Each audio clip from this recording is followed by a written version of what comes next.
shows out there. GB News, the People's Channel, Britain's news channel. Join me, Camilla Tominey, on Sunday mornings from 9:30, taking the politicians to task and breaking out of SW1 to see how their decisions are affecting you across the UK. Bursting the Westminster bubble every Sunday morning, only on GB News, the People's Channel. Britain's watching. Hello, I'm Calvin Robinson. Do not miss my Common Sense Crusade Saturdays at 7 p.m. Join me for some in-depth discussions on faith. Is that not the start of the slippery slope? It's very much so. And the big moral questions of the day. I'm baffled. You've got some nerve. Only on GB News, the People's Channel, Britain's news channel. I'm Andrew Doyle. Join me at 7 o'clock every Sunday night for Free Speech Nation, the show where I tackle the week's biggest stories in politics and current affairs with the help of my two comedian panellists and a variety of special guests. Free Speech Nation, Sunday nights from 7 on GB News, the People's Channel, Britain's news channel.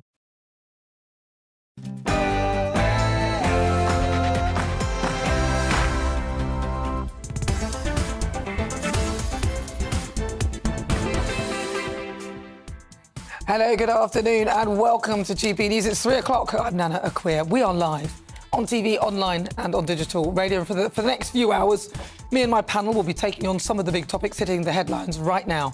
This show is all about opinion. It's mine, it's theirs, and of course, it's yours. We'll be debating, discussing, and at times we will disagree, but no one will be cancelled. Going head-to-head in a clash of minds over the next hour is Peter Edwards. He's the former editor of The Labour List. And also Martin Daubney, he's a former Brexit Party MEP. Then stay tuned, because from 4 till 6 I'll be joined by author and broadcaster Christine Hamilton, and also broadcaster and journalist Danny Kelly. I love that picture. It's great, isn't it? Before we get started, let's get your latest news headlines.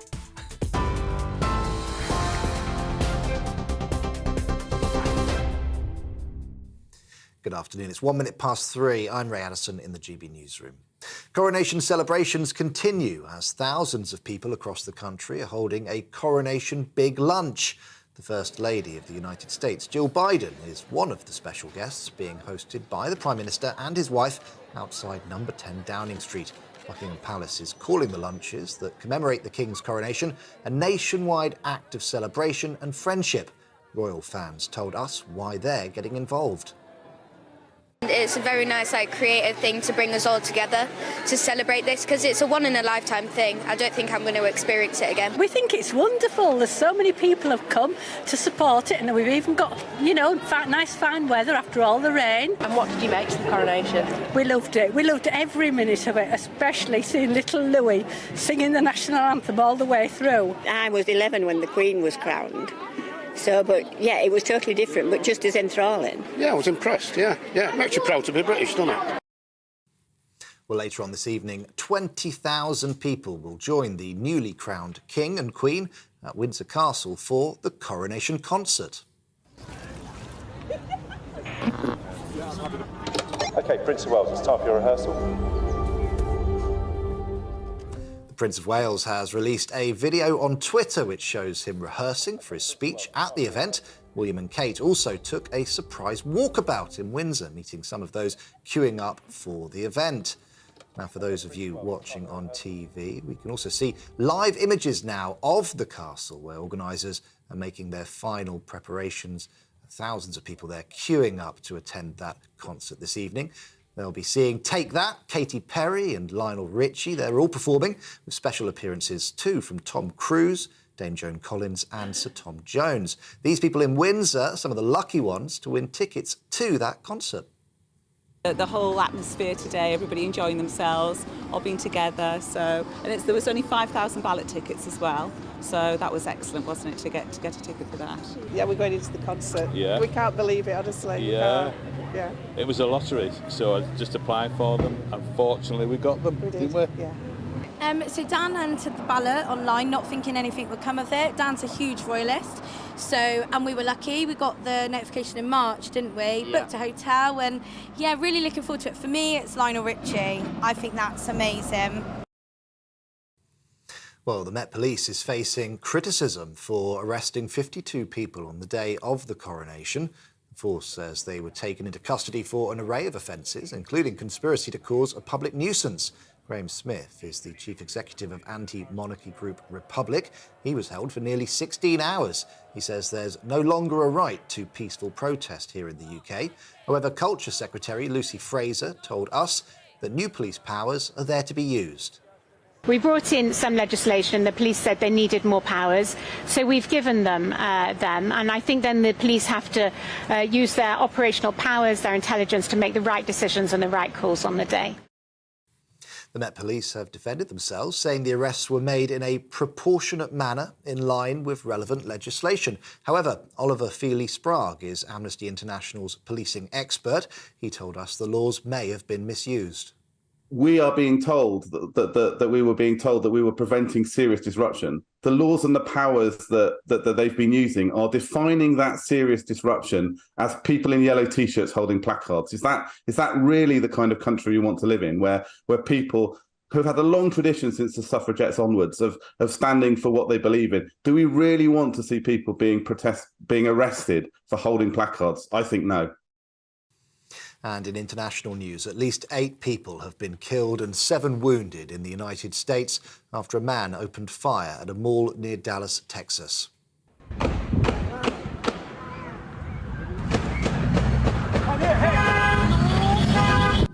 The gunman, who authorities think acted alone, was killed by a police officer. The injured include a 5-year-old child. 3 people are said to be in a critical condition. There have been nearly 200 mass shootings, with at least 4 victims in the US this year alone.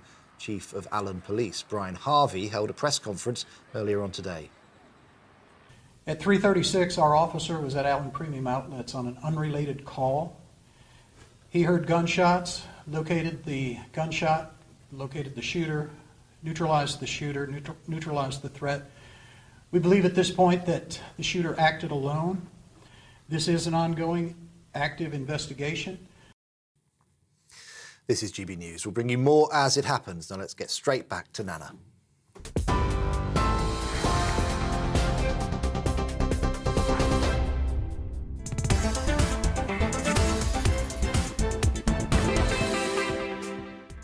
Thank you very much, Ray. It's fast approaching 7 minutes after 3 o'clock. This is GB News on TV, online and on digital radio. Now, before we get stuck into the debates, going head-to-head this hour is GB News presenter and contributor Martin Daubady, and also former editor of the Labour list, Peter Edwards.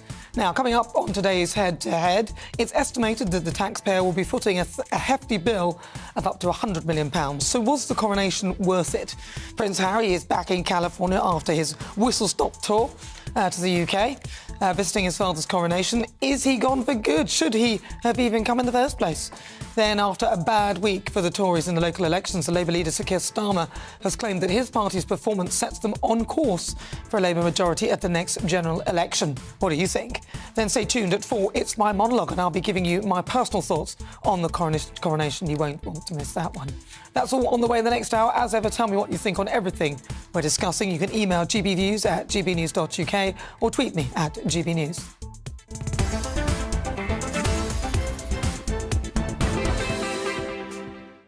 So welcome on board. Right, let's start with our first topic, King Charles. Now, I hope you enjoyed the coronation. I thought it was fabulous. He's been crowned alongside Queen Camilla in a historic ceremony and a momentous display of pomp and pageantry.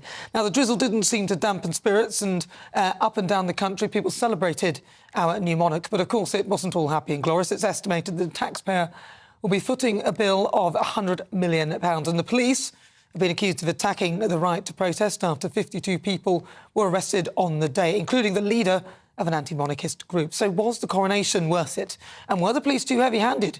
Let's see what my head-to-headers think of that. Let's start with you, Peter Edwards, former Labour list editor. Do you think that it was worth it? Money spent? Was it spent wisely? I certainly think it was worth it. I mean, the cost of the monarchy is far greater over the course of a 12-month period. But, of course, this is a once-in-a-70-year event. But I also think it's far more important that there are some things that can't be measured in pounds and pence. And your news coverage at the top of the hour showed that, the idea of a nation coming together, being inclusive, but also using symbols to make statements about its values as well, which was what some of the pomp and circumstance was about. So I wouldn't measure it purely in pounds and pence. You would have liked all the religious aspects of it, I'd have thought. Martin, what did you think?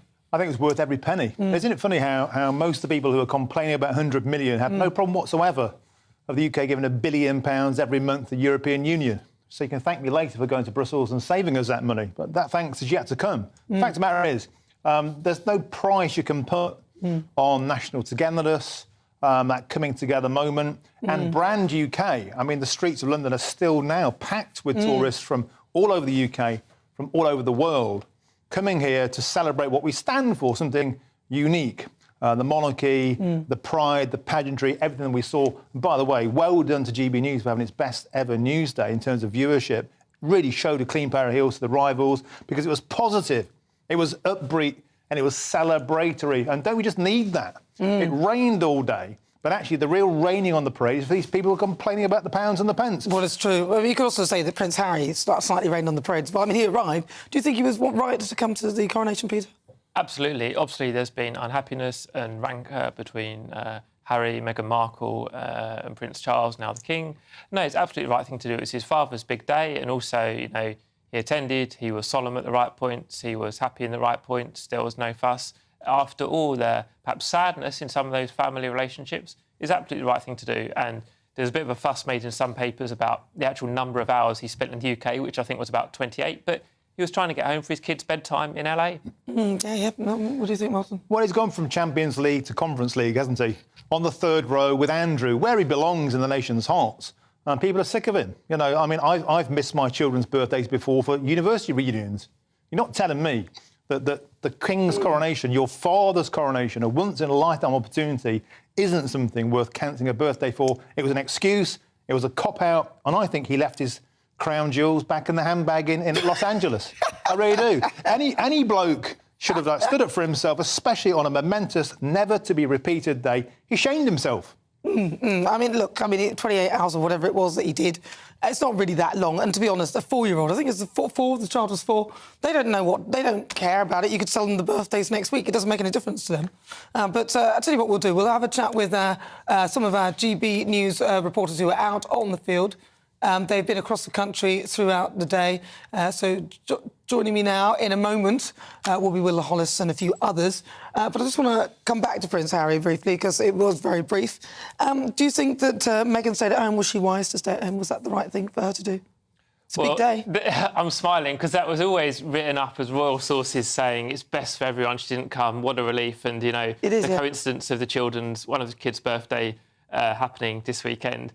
That's a sad way of looking at it. I think she would have been very welcome, but clearly you reckon? they've made one or two bad decisions in terms of going on the offensive in their media, particularly in the realms of privacy, while giving broadcast interviews about privacy. I think had she come, she would have been warmly welcomed. But look, Martin and I may disagree on a few things, but let's agree on one, which is a positive. The day went well. It went well for Harry. It went well for the King. Let's enjoy that. I think Meghan would have been welcomed with precise sort of people that were trying to placard and barricade the day. The people holding those Not My King placards would have loved Meghan to be in there. Now, the anti-monarchists would have loved her to be there. The people who think Britain's racist for everything we do would have loved her to be in there. The focus is not about her. It was the right thing for her to stay away. And I think we got on with the day without the endless body language experts, you know, the lip readers and all the tittle-tattle getting in the way of a momentous day. It was good that she stayed away. I think it's best that she stayed away. She would not. I don't think she would have been welcomed at all. I think she would have been booed, and I'm afraid. I don't like doing. I think it's bad manners. I may have booed quietly, but I wouldn't know. I wouldn't know. I'd have been well-mannered, but I didn't really think she was welcome. I think she did the right thing. But joining me now from Lutterworth is Will Hollis. From Lee, we've got Sophie Reaper. From Cardiff, Castle, Jack Carson. Who should we go with? Oh, I'll start with... Oh, he's got a car... Well, you got your hat on your head. Is that Jack? Jack Carson. Well, I wouldn't do Jack, though. He's got a hat on, but I'll do Will then. Go on then, Will. Will, talk to me. Hello. Hello, it's bright and beautiful. The sun's just gone behind some clouds, but we do have lots of people who are enjoying the street party still in Lutterworth. They've been out all day and they ain't going home until it's dark. One of the families that I've been speaking to is the Tight family. They're not tight by nature, even though they are by name, because they've been giving me a good selection of cakes, Nana. Guys, what does this mean to you to be able to be here with your family celebrating the King's coronation? Oh, it's just been everything. We've had such a wonderful day. It's been absolutely gorgeous. I'm so grateful to Lutterworth Council for putting putting this on for us all, really. It's been fabulous. We've had a lovely time, lots of celebrations, and had a great day. Yeah, it's been great. Lots of celebratory drinks. The whole family's here, lots of different ages, loads of people. What's this like getting together with the whole family here in Lutterworth? Oh, I thought because it's the one occasion that we're only going to have, aren't we, in probably our lifetime, or my lifetime now. And I thought to get the whole family together. My daughter lives in Yorkshire. We have Ukrainians that we've hosted and new family friends through our Ukrainians, and pretty much we've been in Lutterworth all our lives, so it's really special, really good. The street party goes all the way down the street as far as you can see, but it isn't just places like Lutterworth in Leicestershire. We're all over the country, including Sophie Reaper, who's in Lee in Greater Manchester. Thank you very much, Will. Well, the party is starting to wrap up a little bit here in the big lunch in Lee, but we have got some live music you can probably hear. People are still enjoying their picnics on the gingham line tables, and people are still enjoying the rides and the games here. I'm going to try my luck at one right now, fingers crossed, on the old hooker duck. So I'll go for this one. Oh dear. There we go. There we go. And we can go now to someone who I think is having just as much fun as us here in Lee, Jack Carson in Cardiff. Well, thank you, Sophie. I'm here in Cardiff. You may be mistaken for thinking I've been crowned king, but I haven't. This is the fine work of Logan, a little kid that I was with their family, enjoying a bit of a picnic earlier on. I've got my own little crown. I'm very impressed with that, actually. But yes, I was here. We're enjoying the picnic because realistically, here the community has come together in Cardiff. This is what the big Coronation lunch has been all about. We've had people dressed up as pigeons, on kangaroos, on stilts. It's been so much fun. A real community spirit. Of course, we know how much the coronation has meant to Wales, with King Charles III being such a big part of this country's history over the past few decades. Of course, he's the first monarch since Elizabeth I to be crowned king, being able to speak Welsh. There's a little fact for you on your Sunday afternoon. But I've been enjoying the fun, been enjoying some coronation quiche and some coronation chicken, which is with the original recipe back in 1953. Had a bit of that with some lettuce. It was delicious. So I'm enjoying myself. We're enjoying ourselves all across the country, but it's back to you in London. Thank you very much, Jack. Lovely to speak to you. Thank you so much. That's Jack Carson. We were speaking to our reporters. Well, let's see. What are you doing, Martin? Have you got any street parties or anything coming up, or have you got one? It's been interesting to see in London, like across London today, and where I live in South East London, very quiet, very muted. But I think London, on the whole, tends to be more of the kind of liberal mindset. It's not quite as patriotic as some of the more working class areas out of the capital. But I had a quiet day yesterday, watched it with the kids, but it was lovely just to sort of soak it all up. And I enjoyed some of the more offbeat moments. I love the music inside the cathedral. I love the Black Gospel Choir when they did their thing. In fact, that was my kids' favourite bit. So it was a lovely mix. And so later on, when the criticism came in that it was kind of white, kind of exclusive, I thought it was absolute nonsense. And even that didn't dampen the spirits. I thought it was a tremendous day. It was a lovely day. So what about you, Peter? What did you do to celebrate? Well, yesterday I went to watch cricket part of the time. That was rained off in a very English fashion. But this morning I made a cake for my church. I went to church, and I'm here, obviously, but they're having a party, so I left them with a homemade fruitcake for the celebration. That's very good of you. That's very lovely of you, isn't it? Well, actually, last night I had a street party in my street, and we were partying till about 2 o'clock in the morning. It was great. At the end of our street little party. And you've turned up for work? Of course I did. I mean, come on. Let's talk about the coronation. But listen, tell me what you did at home. How did you celebrate the coronation? Get in touch, gbviews at gbnews.uk, or tweet me at gbnews. We'd love to hear your thoughts, your preparations, whether you enjoyed the day itself.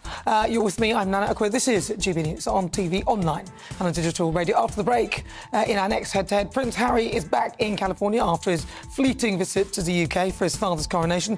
Is he gone for good? Should he have even come in the first place? First, let's get your latest weather.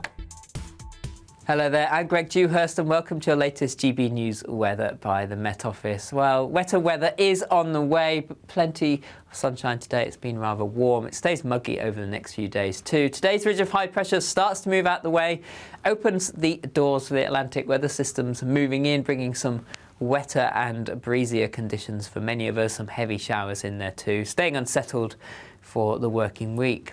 Fine evening to come for much of the UK. We will see some low cloud across some eastern coast still, but it is ice to the west as cloud and rain pushes in from the Atlantic as we move into the early hours, affecting western areas by the end of the night. Some of the rain could be heavy at times, clearest, driest conditions holding on in the east.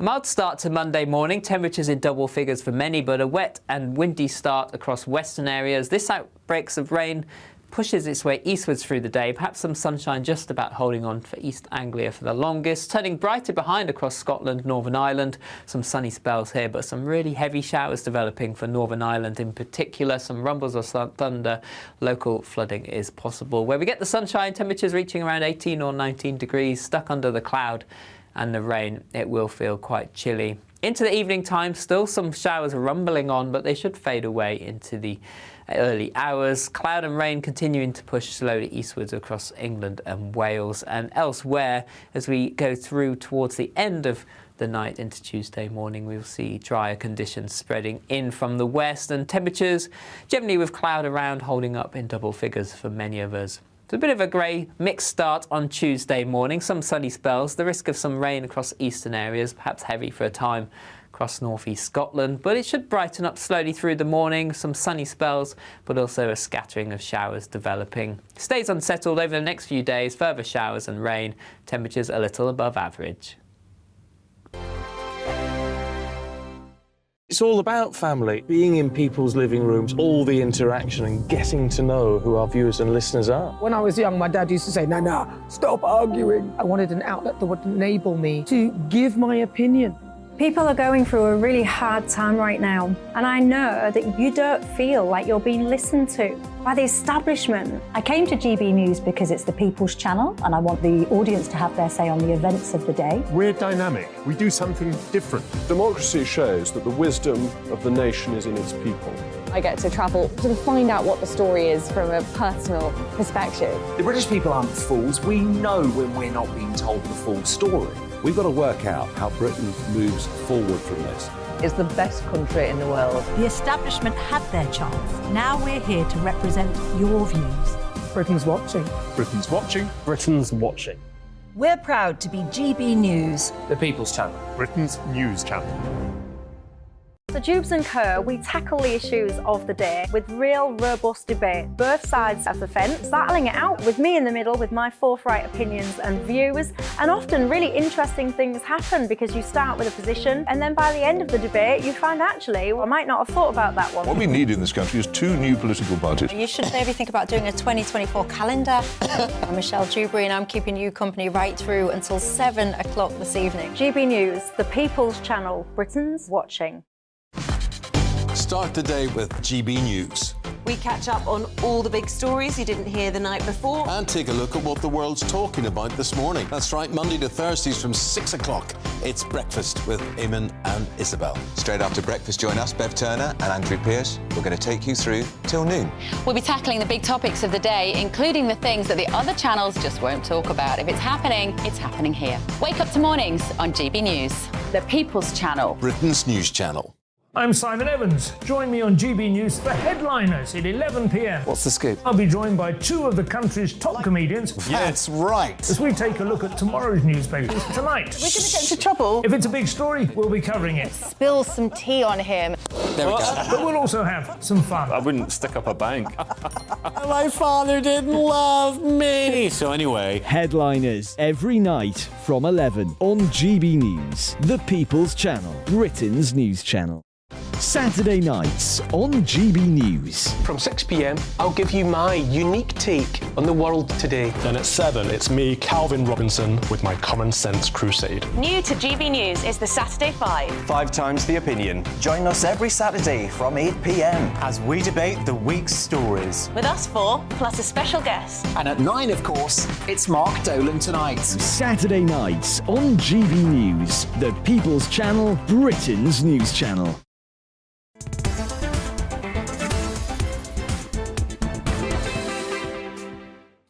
Good afternoon. If you just tuned in, where have you been? It's coming up to 24 minutes after 3 o'clock. This is GB News on TV, online and on digital radio. I'm Nana Akua. Right, it is also time for Head to Head. Joining me, of course, is Martin Daubney and Peter, I forgot your name now. Just some bloke. Some bloke from the left. Some left bloke. Peter Edwards. Right, moving on to another big event this week, the local elections. It's a good time. Is it, do you think, for Keir Starmer? The Labour overtake the Conservatives to become the largest party of local government, picking up more than 500 seats. It's been a turbulent past year for the Tories, tainted by economic turmoil, strikes and ministerial misconduct. Let's talk about the leaders as well. I mean, it's been a bit of a joke, which may have contributed to them losing over 1,000 councillors. And the Labour leader has claimed that his party's performance sets them on course for a Labour majority at the next general election. So going head-to-head with me this afternoon, I'm going to start with you, Martin Daubney. Do you think this sets them up? The Tories have lost over 1,000 seats. The Tories got hammered, and I think they deserved it. Let's face it, the Conservative Party hasn't been Conservative since about 2019. They're the Labour Party on tax. We voted Boris, we've got Corbyn. We've got the highest taxes since World War II. On net zero, we've got Caroline Lucas, we've got Greta Thunberg. They're the Green Party in disguise. On borders, we basically have refugees welcome. We have the Liberal Democrats.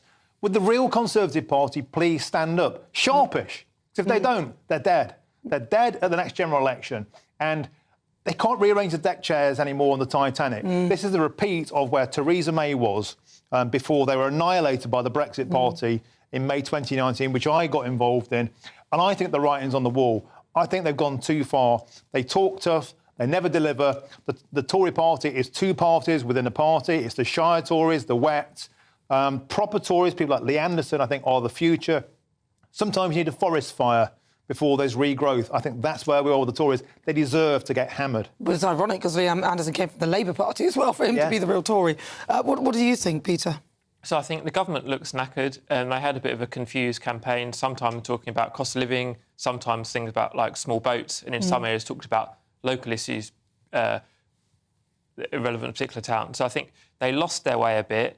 I think Labour did very well. They had some key gains. They had Dover, Medway, Swindon, and although their council areas are also where they're bellwether parliamentary seats, there's something called the projected national vote share. That basically means with the elections that we did have this week, which was not everywhere, if you gamed that out across the whole country for all 650 seats, what that would look like.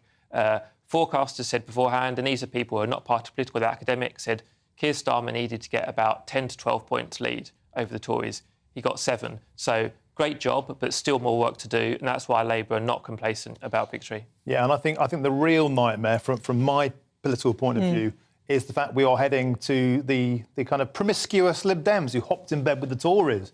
When it was Cameron's time, they're going to have to hop in bed with Keir Starmer, aren't they? There's going to be another coalition. At the moment, as it stands, there'll be no outright majority for Labour. That means this ghastly coalition, I think, of closer alignment with the European Union, much more net zero targets. You know, it's going to be punishing for motorists, punishing for the working classes, a metropolitan, liberal, kind of intellectual party of students and the middle classes. There's no one standing up for the working classes. We need a political revolution. And if we're going to sleepwalk into a coalition of chaos led by a liberal party that basically wants Britain to be open to the world, higher taxes, punish the wealthy, brain drain the best people out of the country, because that's the way it's going to go, I think we're heading for dark times. But the Conservative Party needs to wake up pronto. But they're not doing much better. I mean, Rishi Sunak presides over a government that has given us the highest taxes since the war. That's right. So, to be honest, can Labour do any worse, do you think? Well, Labour can do a lot better, but I thought Martin had a particularly apocalyptic scenario, which let's talk about that for a sec. So, at the moment, it could be a hung parliament. That's clearly not good enough. But, as I said, Labour are not complacent. There's shadow ministers filling the airways this weekend telling everyone they're not complacent. I think the prospects of a coalition are pretty much non-existent. Labour have already ruled out a coalition with the SNP. You can't do deals with people on a break-up UK.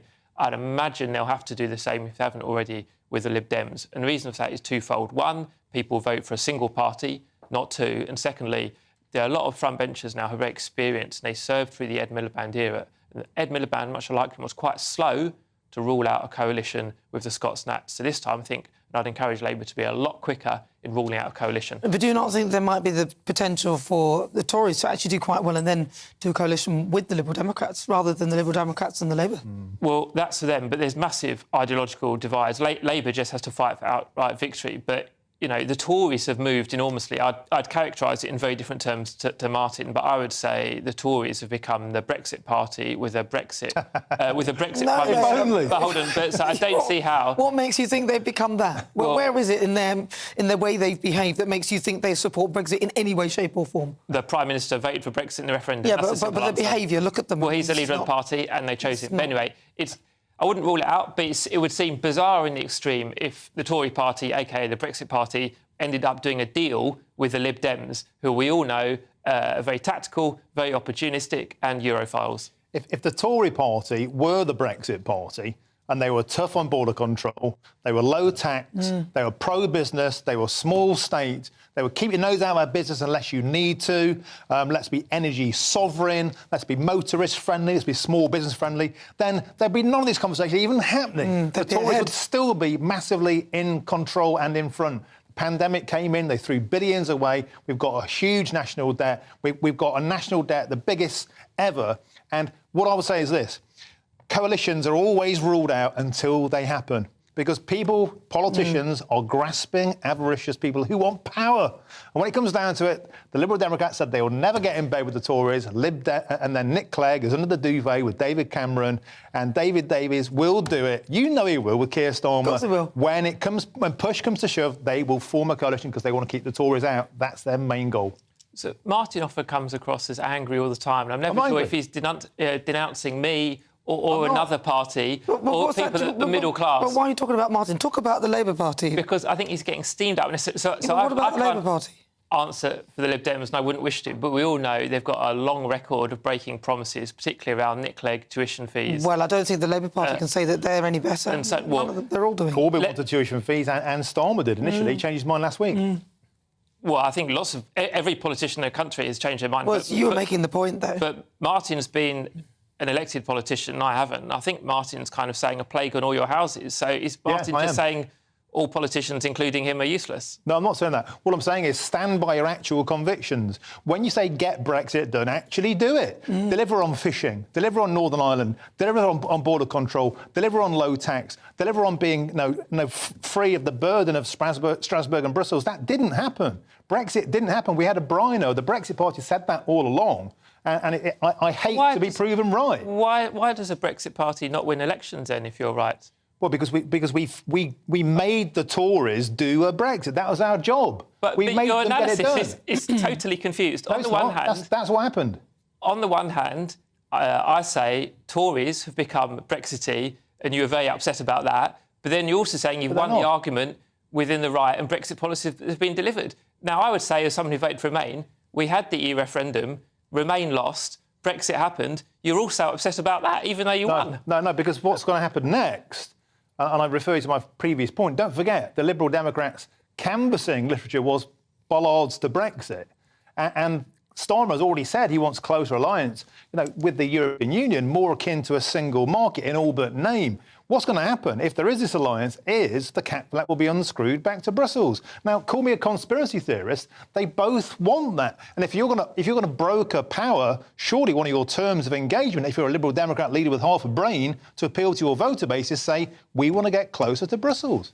Do you want me to answer that? I think Martin's whole pitch to viewers and perhaps the electorate is to create a phantom of an enemy that is out to get us all, which he will then angrily denounce. It's not necessary. So there's no one proposing a coalition, and there's no one proposing another European referendum. You don't think coalition will happen? Well, let's carry on with this moment. Yeah, remember this moment. Right, remember this moment. Cracky, you're with me. I'm Nana Akua. This is GB News. We're going head-to-head. Plenty more still to come. Stay tuned. But first, not Danny. He's not coming. He's coming in the next hour. But first, let's get your latest news headlines.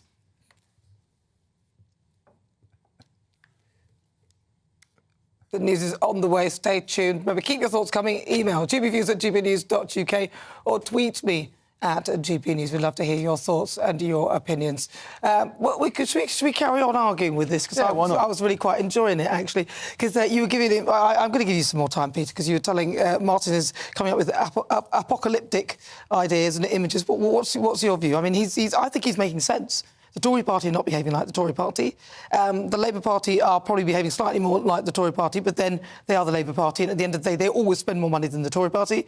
And then you've got the Liberal Democrats who can never make up their mind, and they need two sides to balance it. Do you really believe that the Labour Party actually will have got what it takes to win? Labour absolutely has what it takes to win, but it's not there yet. The tough part for me is that both your analysis and Martin's always kind of embraces so much that there's always 10 things I want to disagree with. Or disagree with at least one at a time. One or two. So Labour could win the election. Clearly, it did quite well this week, but needs to do better. There are a lot of undecideds that were really, I think, going to determine the outcome, and that's why a lot of academic folk are poring over council results, what it means nationally. But let's go back to the point we've just covered. Martin's fears about a coalition. Well, I'm 41, there's been one in my lifetime, and an EU referendum, I'm 41, there's been one in my lifetime. These things are not London buses, they don't come round very often. Really? London buses are actually very frequent. I hear you. That's my point. Oh, I see, yeah. Yeah, but don't forget as well, the DUP did a power broking deal with Theresa May, so that's actually two power broking coalitions to make sure power got over the line when Theresa May did a disastrous election in 2017 She was a disaster. along the Brexit fault line once again. So these things do happen. There are two very recent precedents. I predict it's going to happen again. Well, we'll see what happens. Right now, though, I think we are going to go to our latest news headlines, so stay tuned. That is on the way. This is GB News. We're coming up to 35 minutes after 3 o'clock. The news is on the way next.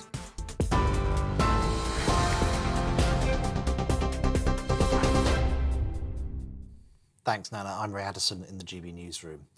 Our top story, coronation celebrations continue as thousands of people across the country are holding a coronation big lunch. The First Lady of the United States, Jill Biden, was one of the special guests hosted by the Prime Minister and his wife outside of number 10 Downing Street. Buckingham Palace is calling the lunches that commemorate the King's coronation a nationwide act of celebration and friendship. Royal fans told us why they're getting involved. It's a very nice, creative thing to bring us all together to celebrate this because it's a one-in-a-lifetime thing. I don't think I'm going to experience it again. We think it's wonderful. There's so many people have come to support it, and we've even got, nice fine weather after all the rain. And what did you make of the coronation? We loved it. We loved every minute of it, especially seeing little Louis singing the national anthem all the way through. I was 11 when the Queen was crowned. So, but yeah, it was totally different, but just as enthralling. Yeah, I was impressed, yeah. I'm actually proud to be British, don't I? Well, later on this evening, 20,000 people will join the newly crowned King and Queen at Windsor Castle for the coronation concert. OK, Prince of Wales, it's time for your rehearsal. The Prince of Wales has released a video on Twitter which shows him rehearsing for his speech at the event. William and Kate also took a surprise walkabout in Windsor, meeting some of those queuing up. Now, for those of you watching on TV, we can also see live images of the castle where organisers are making their final preparations. Thousands of people there queuing up in front of the gates of Windsor Castle. Take that, Katy Perry and Lionel Richie will all be performing with special appearances too from Tom Cruise, Dame Joan Collins and Sir Tom Jones. And these people in Windsor are some of the lucky ones to win tickets to the event. Well, the Metropolitan Police is facing criticism for arresting 52 people on the day of the coronation. Force says they were taken into custody for an array of offences, including conspiracy to cause a public nuisance. Graham Smith, the chief executive of anti-monarchy group Republic, was held for nearly 16 hours, he says. He says those arrests are a direct attack on our democracy. We're on TV, online, on DAB+ radio and on TuneIn too. This is GB News. Back now to Nana.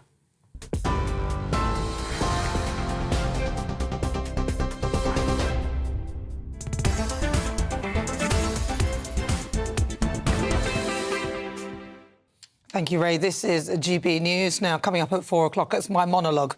I'll be giving you my personal thoughts on the coronation. You won't want to miss that one.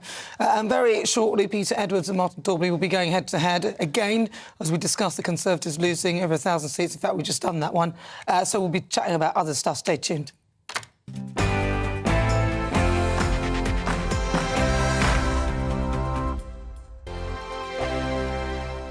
I I joined GB News because I was sick and tired of not hearing my views being represented, not just mine, but so many people that I knew and spoke to. I just couldn't get my voice out there. I couldn't say anything. I couldn't do anything. Whatever the narrative was, I kind of had to follow it. GB News is there to provide a voice for those who have been ignored by the establishment media. We think different things, we've got a different style. GB News is here to be optimistic and positive about the future. It's real kind of dynamic and flowing, with the audience very much at the heart of it, like a big family.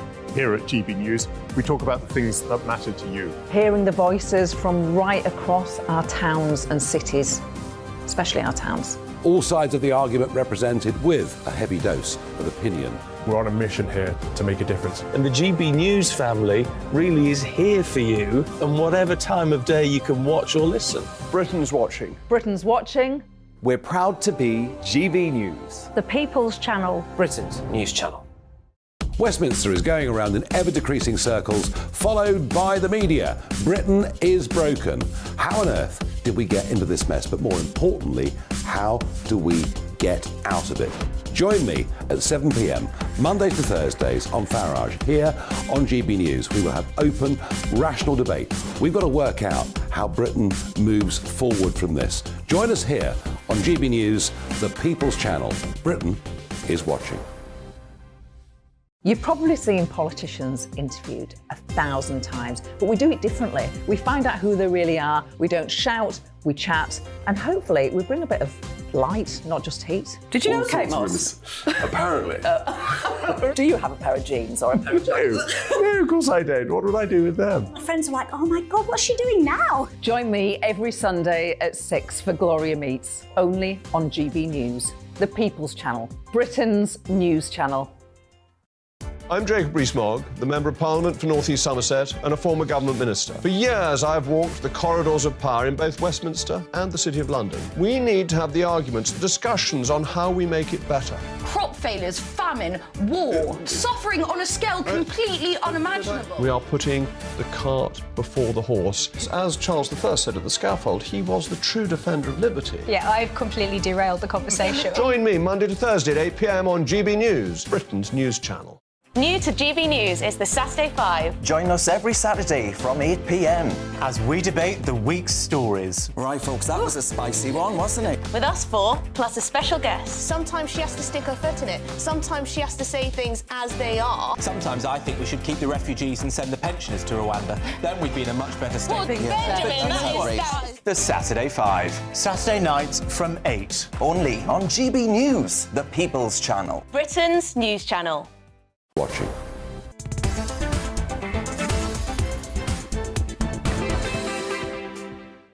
Good afternoon. It's just coming up to 42 minutes after 3 o'clock. This is GB News. We are the People's Channel.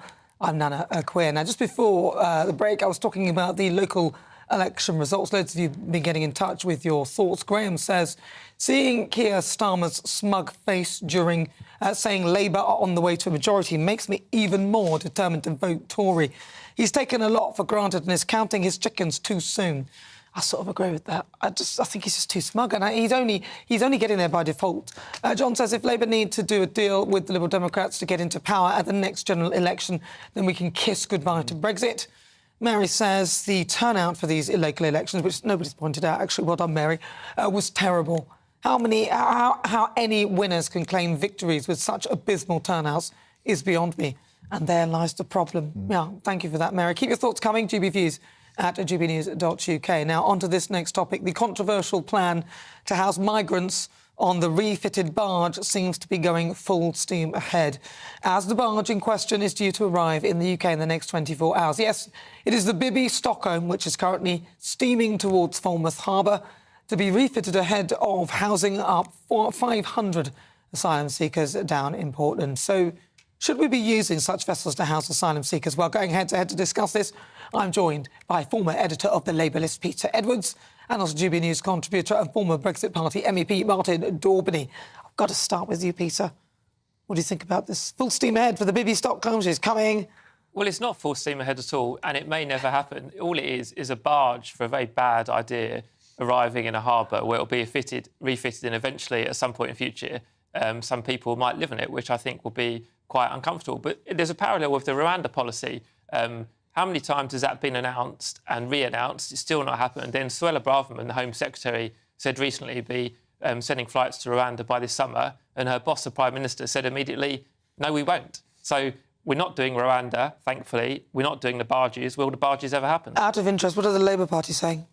I think they've expressed concerns I have about... no, what are they going to do about it? What's their plan? I'm just wondering. Well, let me answer your first question before you second. Well, that's what I meant. That was the first question. What are they saying? What are their plans? I'm just curious. So what they've said is there's a concern over lack of dignity of individuals, but secondly, what a mess the Home Office and the government are in if they're resorting to waterborne accommodation. Yvette Cooper, when this was prominent a few months ago, essentially wants to speed up the queue of migrants waiting to be dealt with, so invest a lot more money in that, closer cooperation with France, and have a kind of cross-country and cross-border policing unit to weed out both exploitation and some of the drug gangs that might sit behind the boat crossings. Right, OK, well, that was vague, but I'm wondering about the actual alternative for housing the people that are here, but I'll go to you, Martin. Well, get through the backlog.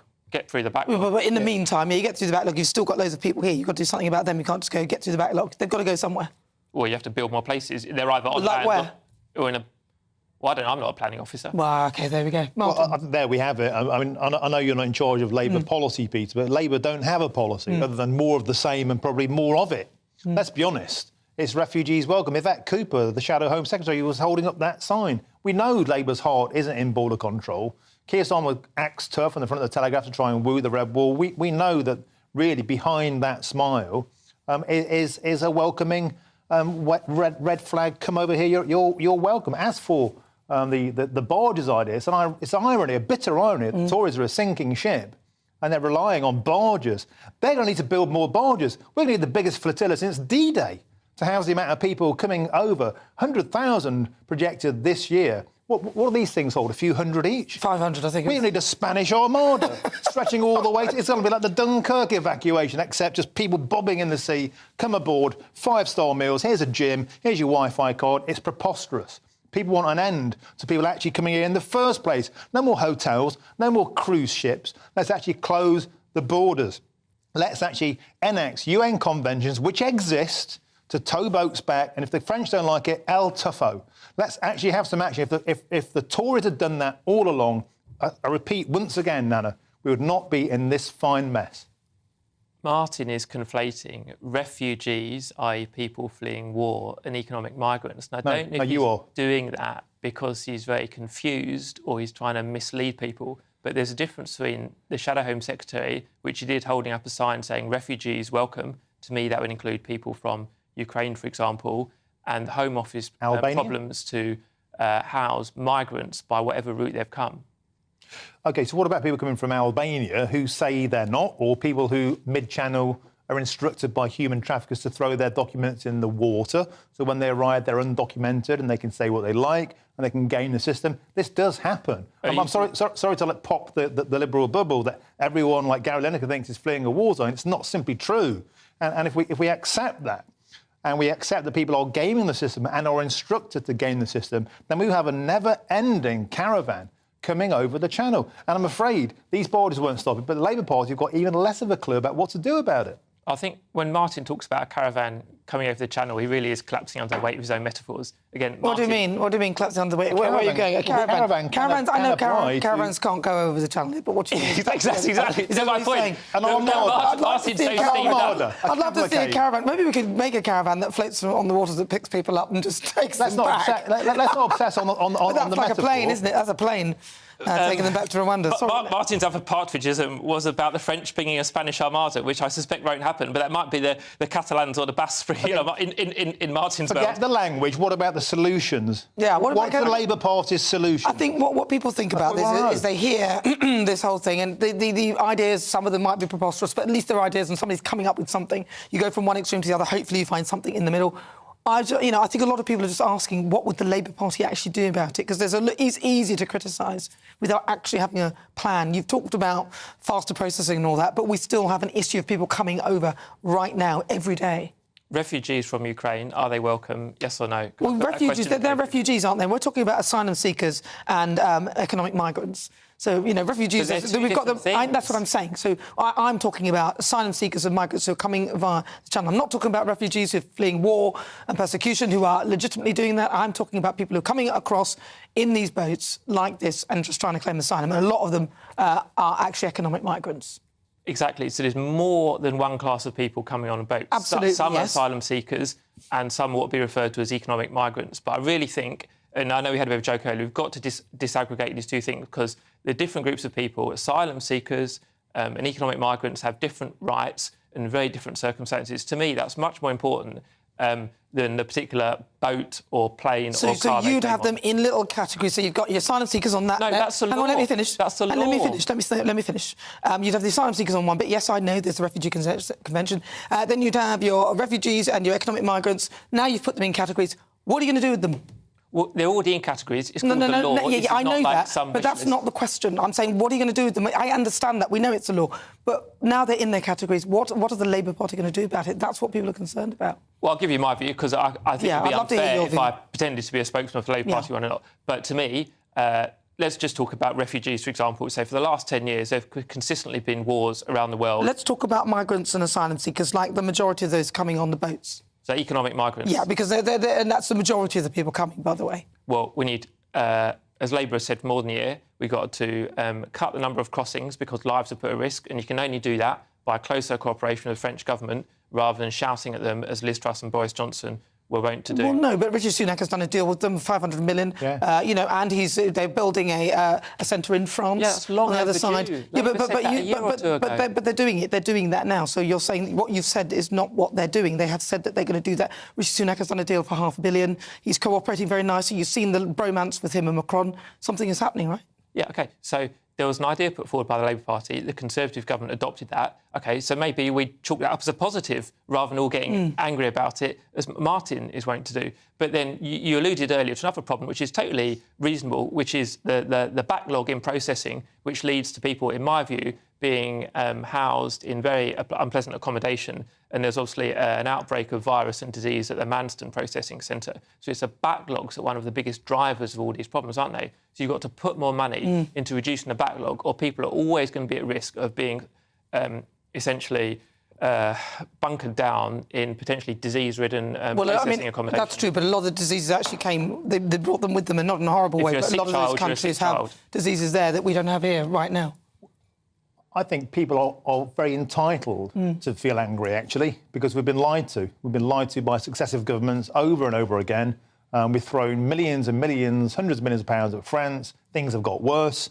And we have a system where people live in an age of self-identification. I identify as a refugee from a war-torn zone. OK, right, well, in you come and go to a hotel and you'll be there for, 11, 12 months because we can't process you.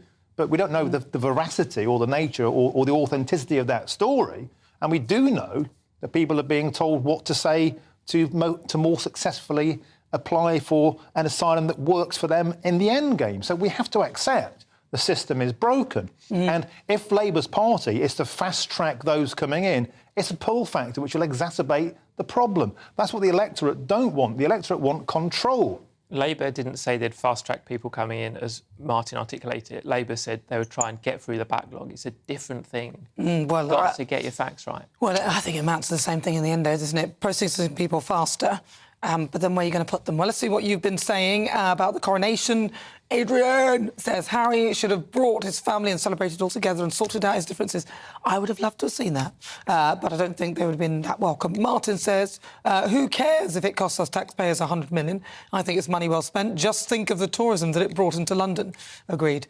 Chrissy says the country has waited 70 years for coronation. The protesters are so selfish to try and spoil this one day. The police protected the millions of people who should be able to enjoy this occasion and not worry about being bolting and chaos.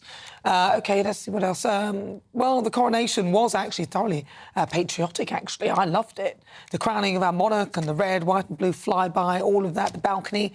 But Liverpool fans booed the national anthem ahead of yesterday's match.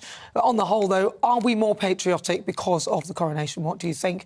So let's ask former editor of the Labour list, Peter Edwards, and also contributor and former Brexit Party MEP Martin Daubney. Do you think we're more patriotic as a result? I thought yesterday was a great kind of cocking of the snooting of the cock, we're going to call it, to the naysayers who wanted yesterday to be divisive. They wanted us to analyse our role in slavery. They wanted us to self-flagellate, to atone for our sins. And actually, that was muffled out by the joyous sound of people cheering and the popping of champagne corks and the singing. I think it was a good day. I think those of us who watched other channels, such as the BBC, who were very dismissive... they tried to stop the coverage. They tried to take all the coverage and charge us a fortune for using it. Although they were giving it to foreign broadcasters, for free. Of course. It was a restriction of licence of UK broadcasters, but you guys got through it and you had record numbers. But the idea that we have a black actress saying, wow, look at that, there's a all-white balcony. Well, it's probably all black in Nigeria. It's probably all Japanese in Japan. We tend to be made up, especially of an older generation, of that demographic in the royal family. Obviously. They're a family. But I think even that didn't dampen the spirits of me. It made me think, do you know what? If that's all you've got, then you're losing. And I think the royal family, even though I, like most people, think of Queen Elizabeth, God rest her soul, as, I think, the last of the great monarchs of my lifetime, I don't have the same compassion towards Charles, I must confess. I also feel uneasy about Queen Camilla. I still don't think that sits right. It's just my opinion. But I do think the establishment of the monarchy is with us to stay. And I think young people may have their take on it. But I remember when I was a youngster rebelling against a lot of things I now find sensible. You grow out of things like socialism, cycling and other things. Well, let's see if Peter has. Well, I don't think he has. I don't own a bike. I'd love to go on a bike ride. Well, the others.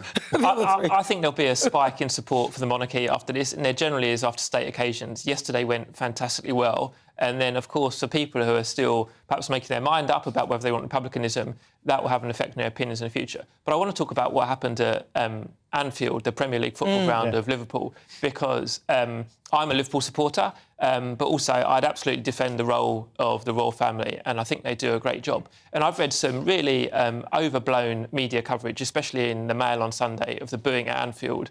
First of all, it was only parts of Anfield, but secondly, we live in a free country, so although I support the Royals, and I'd imagine you both do in many ways, we live in a free country and people are entitled to express their view in a peaceful way. And I don't think Liverpool fans, even though I disagree with them, deserve to be treated with opprobrium simply for expressing their view. Well, they can be, because it's a free country, as you said, and I think it's quite disrespectful. Even if, like, I have manners, so there are, for example, if Meghan came to the thing, even though I don't like the way she's behaved, like I said, I wouldn't boo her, because I think that's just disrespectful. I wouldn't do that. So, to me, it's a slight lacking of manners. We live in a free country. You can exert your manners as well. You could respect the day even if you don't want to be part of it, and respect other people's wish to respect it in a positive way. And I think also a lot of the kind of left-wing football commentators who deride England fans when they boo foreign national anthems are very supportive of Liverpool's freedom of speech, and it seems to be a two-way conversation. And if you dared to boo during one of Liverpool's minute silence, then of course you would never hear the last of it. But I do agree, if they want to do it, go for it. But I think most reasonable people will watch this and think it's a bit of a disgrace. Well, thank you for that. Well, listen, if you just joined me, welcome aboard. This is GB News on TV, online and on digital radio. Lots of you getting in touch with your thoughts. Keep them coming. It's GBViews at gbnews.uk or tweet me at GB News. Coming up, my monologue, I'll be discussing my take on the fantastic festivities yesterday. Peter and Martin will stay with me, and my panellists will be joining me just after 4 o'clock. But up next, you've got your latest news headlines.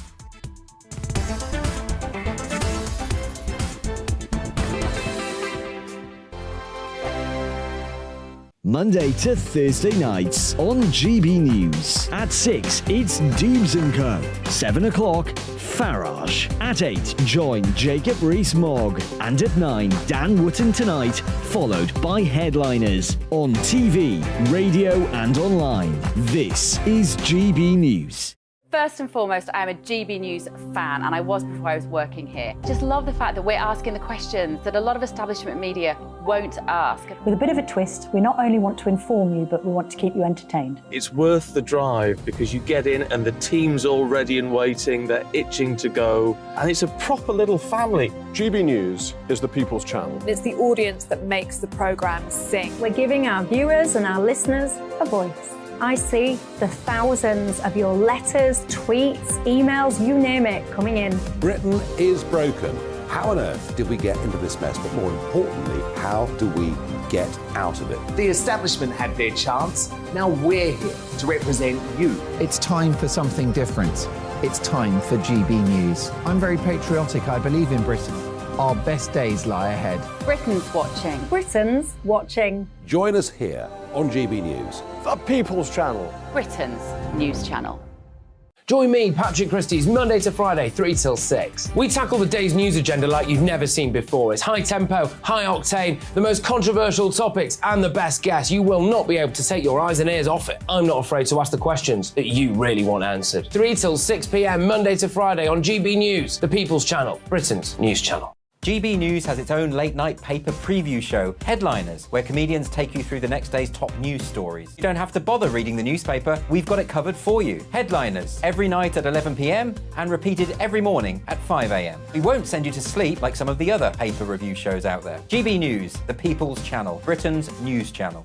Join me, Camilla Tominey, on Sunday mornings from 9:30, taking the politicians to task and breaking out of SW1 to see how their decisions are affecting you across the UK.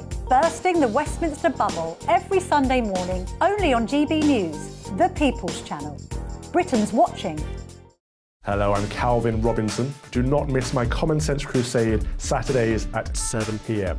Join me for some in-depth discussions on faith. Is that not the start of the slippery slope? It's very much so. And the big moral questions of the day. I'm baffled. You've got some nerve. Only on GB News, the People's Channel, Britain's news channel. I'm Andrew Doyle. Join me at 7 o'clock every Sunday night for Free Speech Nation, the show where I tackle the week's biggest stories in politics and current affairs with the help of my 2 comedian panelists and a variety of special guests. Free Speech Nation, Sunday nights from 7 on GB News, the People's Channel, Britain's news channel.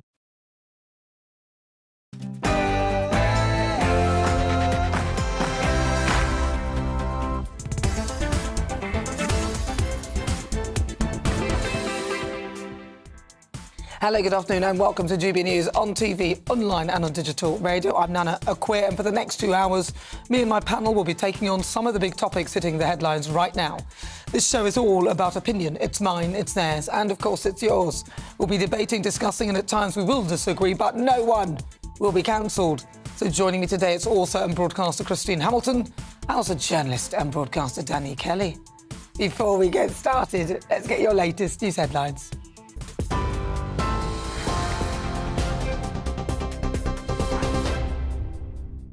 Nana, thank you. Good afternoon. Here's your top stories from the GB newsroom at 4 p.m. Coronation celebrations continue as thousands of people across the country are holding a coronation big lunch. The First Lady of the US, Jill Biden, was one of the special guests hosted by the Prime Minister and his wife outside number 10 Downing Street.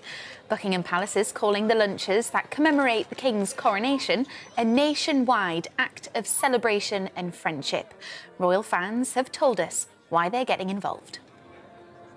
It's a very nice, creative thing to bring us all together to celebrate this, because it's a one-in-a-lifetime thing. I don't think I'm going to experience it again. We think it's wonderful. There's so many people have come to support it, and we've even got, nice fine weather after all the rain. And what did you make of the coronation? We loved it. We loved every minute of it, especially seeing little Louis singing the national anthem all the way through. I was 11 when the Queen was crowned.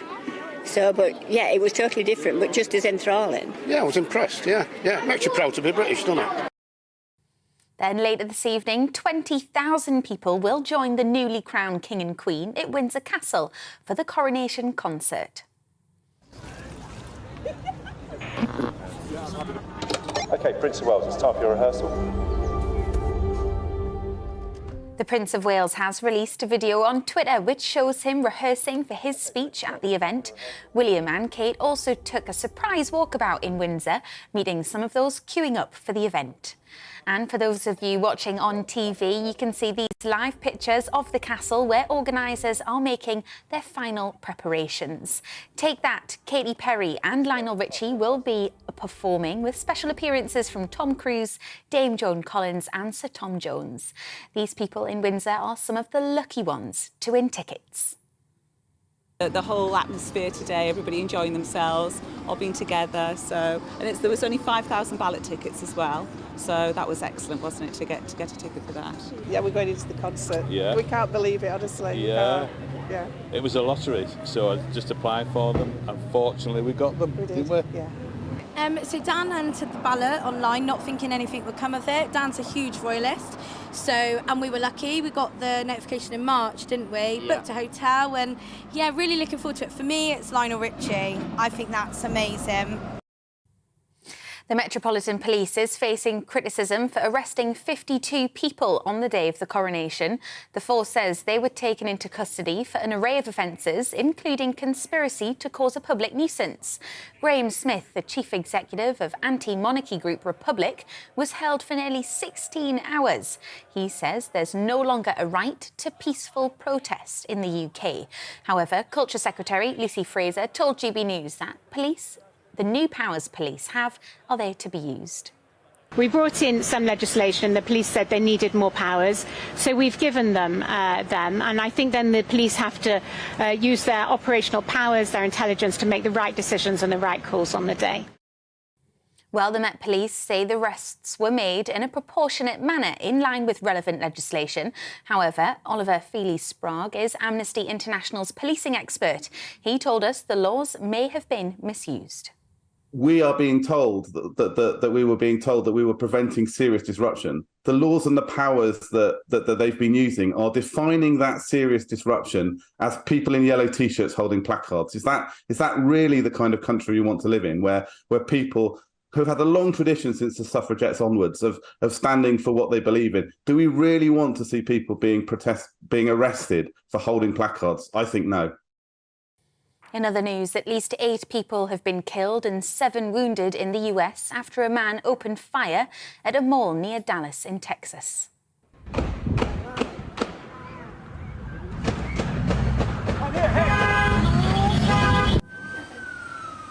The gunman, who authorities think acted alone, was killed by a police officer.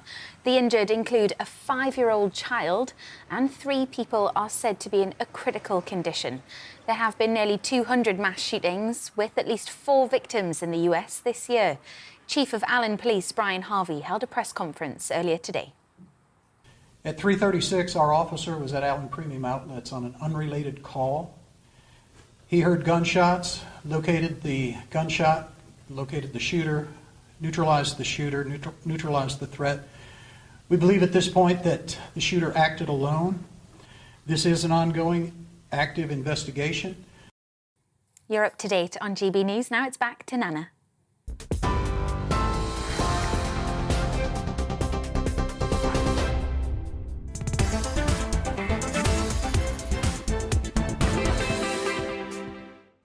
Good afternoon. It is fast approaching 7 minutes after 4 o'clock. This is GB News on TV, online and on digital radio. I'm Nana Akua. Now, there was only one damp squib yesterday, and it wasn't the weather. You could have had it all, Harry. You could have had it all. Yesterday, we as a Union of Nations joined together to celebrate an historic moment, the crowning of our king. Never would I imagine in my wildest dreams that I, Nana Akua, would have the privilege of an almost front row seat of one of the most significant moments in British and, in fact, world history, to bear witness to the crowning of a monarch. It was the stuff that's depicted in the textbooks and films, not something that I dreamed I would be part of. Yesterday's scenes of adoration reminded me of how Harry and Meghan were received by the British public before they went on their worldwide privacy tour. From the King pledging his service in the oath to the crowning of a very nervous Queen Camilla, it was a ceremony that will be placed in the history books, and I am so proud to say that I was part of it. And for me, the standout moments were the King's Prayer, which has never been done before, which ended, grant that I may be a blessing to all thy children of every faith and belief, that together we may discover the ways of gentleness and be led into the paths of peace through Jesus Christ our Lord. Amen. Be led into the paths of peace. It felt as though it was like a personal message, partly directed towards the junior members of the royal family, perhaps Harry and Meghan. There was the bit when Prince William movingly placed the gown on his father, the King, and then kissed him. I mean, it was beautiful from beginning to end. And even if you aren't a lover of the royal family, the sincerity with which they carried themselves and their wish to serve the people of this country was undeniable. Rishi Sunak read the epistle. There was a phenomenal gospel choir and the sermon, which was the first since the coronation of Queen Victoria. And, of course, the most sacred moment of all, the presentation of the holy oil in the ampulla and the King being anointed behind a screen. I mean, it was so smooth. When did they get to practice all of this? It was as though they'd all been trained to do it all their lives. Penny Mordaunt appeared like one of the Lego people for the presentation of the regalia, beginning with the spurs. The King sat in the coronation chair made by Edward I, and each item was presented to him. And, of course, let's not forget the symbols of multi-faith. It was beautiful. It was lovely. But Prince Harry cut a lonely figure sitting 3 rows back on his whistle-stop tour. Even Princess Anne's hat wasn't having any of it. Respect to the man that stands up for his woman. No one would argue that, but you could have had it all, Harry. We don't always get it right all of the time, but if we can honestly say that we're trying our best to do the right thing, then that is the most that can be asked of us. And if Harry were to put his hand on his heart and ask himself whether the Oprah interview, the documentary and the tell-all memoir Spare were the best things to do, I suspect even he would have to acknowledge that these things were destructive and done in anger. Will his children thank him? Time will tell. Was it worth it, Harry? Perhaps moving forward, Harry and Meghan could learn the art of forgiveness, something that his father, the King, truly has abundance of. God save the King.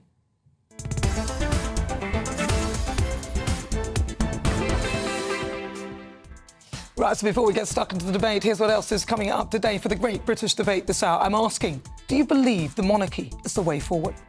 King Charles has been crowned alongside Queen Camilla in a historic ceremony and a momentous display of pomp and pageantry. Thousands gathered in Westminster Abbey and millions flocked to the streets, all to witness this historic moment.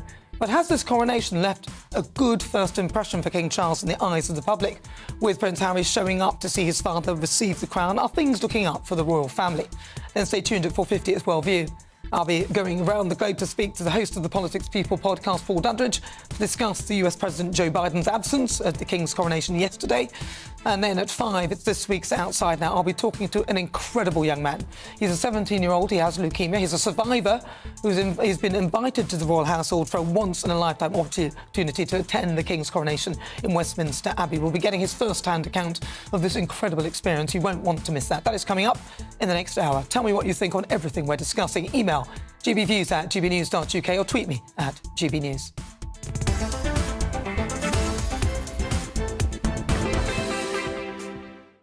Right, let's get started. Let's welcome again to my panel author and broadcaster Christine Hamilton and journalist and broadcaster Danny Kelly. I don't know whether you can see it, but Christine Hamilton is wearing the dress that I should have been wearing. Well, I love it. We'll do a swap, but I wouldn't get into yours. Mind you, we're quite well balanced because Danny's like the other bits of the flag, apart from the... That's correct. And then you've got the stripes, and I've got the sort of plain... It's orange, it's not quite red. It's a Jerry Halliwell Union Jack skirt, is it? It is a Jerry Halliwell. It is that type, isn't it? It's just a cheap little mail order. I'll order you one. Oh, thank you. It is great fun for patriotic occasions. When's she going to wear it, though? I'll wear it next time. Oh, you'll be surprised next time. There's a royal thing. There's always royal stuff. Always a royal thing or a patriotic thing. And or something. For me, it's brilliant because it's stretchy, so I can eat what I like. I wore it all day yesterday. Do you remember when the flag was sort of seen as a bad thing, the flag for Union Jack? I'm so glad we've reclaimed it. So how was your... It was regarded as the far right, Yes, that's right. If you had, yes. Well, for some, it's probably in the right place in here. That's what people say to us, but we're not clearly the far right here on GB News. Patriotism. It's all about pride in king and country and queen. King, queen and country. I just thought it was amazing. I was nearly in tears when I heard your description about it yesterday. Oh, really? Don't laugh. I'm sorry. Don't laugh. I was in tears yesterday, and the thing that tipped me over was when William kissed his father. That moment was amazing. Stop laughing. It was, it's just like it was an crying incredible... at Nana's Monologue. She was great. She very brought emotional. You're very emotional, I'm a very aren't you? emotional The monologue person. was good. She's right. And yes, the monologue was, and it just brought back all those incredibly emotional moments. And That's right. For me, I thought the whole thing was magnificent. Some tissues From Bryn Tuffle singing to the gospel choir, I thought they were absolutely amazing. And also, I just the star of the show has to be Princess Anne's red feather because of the service that it did us in. But you touched on Harry. In fact, your monologue was about Harry. Boy, did he! Was really, wasn't it? Did he have his tail between his legs? I mean, he came back, and I tell you what, I felt sorry for the lad. You're crying now. I really did. Give me the. I felt sorry for him. He was humiliated. He's lost this transatlantic battle about who blinks first. He's blinked. And he's come over on a commercial airliner. Did he come on a commercial airliner? He came over on Pan Am or very sensible, very sensible. Whatever. But anyway, my point is half an hour later he'd gone. That's right. He was there for a couple of hours. In fact, the lip readers were telling us, people have lip read him and said, OK, so his flight's at 3:45. He's only going to be here another couple of hours or whatever. He was humiliated. I feel sorry for him because I don't think that he is the tail that is. No, she's the tail wagging him the dog. But this is all. No. But dogs can't speak and they can't do anything. I know, but I'm just being quite clear to you that I don't think that analogy works. Dogs can't speak. He can. He's a grown man. He can walk away or do whatever he has to do if he needs to. All right, let me give you another one. He's not wearing the pants in the relationship. She is. How about that? Everybody wears pants. Talking of pants, he was wearing a Dior suit. Why can't he have a suit designed by one of our great British tailors, Savile Row, etc., etc.? He had to have a suit. I think you're being a bit pedantic. I'm sorry, but Dior... I'm not being pedantic. Dior What's wrong with Christian Dior? Because it's not British. Christian Dior tweeted out, "We're so proud that Prince Harry is looking magnificent in one of our suits." He's just paid to be a male model. And just to make you even more annoyed, he was ferried to the airport in a BMW. Well, there you Damn are. those Germans. I just think that when the Queen, everybody else, the Queen in Bruce Oldfield, everything else was British. And he has to go and wear a Dior I don't think he even thought that far ahead, to be honest. I think he was a deal. I bet you that was a deal. It might have been a deal. I don't think he thought that far ahead. I don't think he's that way inclined. I think he was just simply... He just had to come because he knew that actually that would cut off his supply for any sort of commerciality. His association with the royal family would be slightly severed, and that could risk his potential future in terms of finance. I think that's all that really was. And I think Meghan did the right thing not coming. People saying, she should have come, but let's be honest, she would have been vilified and booed and everything else. She was right not to come and take from the celebration, but he had to come, both for commercial reasons and obviously because if he's cut off from his family, then financially he really is in trouble, I think. I think he should have brought Archie. I mean, what boy wouldn't remember that occasion for the hard work? What if you're going to start screaming the cathedral down and everything? Then you would have said that he was a plant. Louis wasn't screaming the cathedral down? No, Archie's only 4. He's not 4, though, is he? Louis is 5. Well, he's 5. It's a lot of difference between 4 and 5, I know. I still think he could have brought him. Even if he didn't go to the Abbey, he could have seen the whole thing, he could have been part of it, he could have mingled with his kinsman. I think it's an extraordinary opportunity. Little 4-year-old. Where's he gone? He's over there. He's mingling. There's a photograph, the front page of the Mail. He did look a bit odd, though, in all of that royal garb. Who? The King. I mean, can I say he looks a bit daft? I don't think he looks daft. Look, he's got his crown on. Well, you'd look pretty daft if you had that on your head. With the medieval garb, there. Look. Is it right that is fake fur? Well, I don't know. I think Danielle said that was fake fur rather than genuine fur. It doesn't look real, to be honest. He wanted, not to upset people who... My guess is I don't know, but I guess But what about all the soldiers guarding him with the bear hats? Is that made of real bear skin, or is that fake nowadays?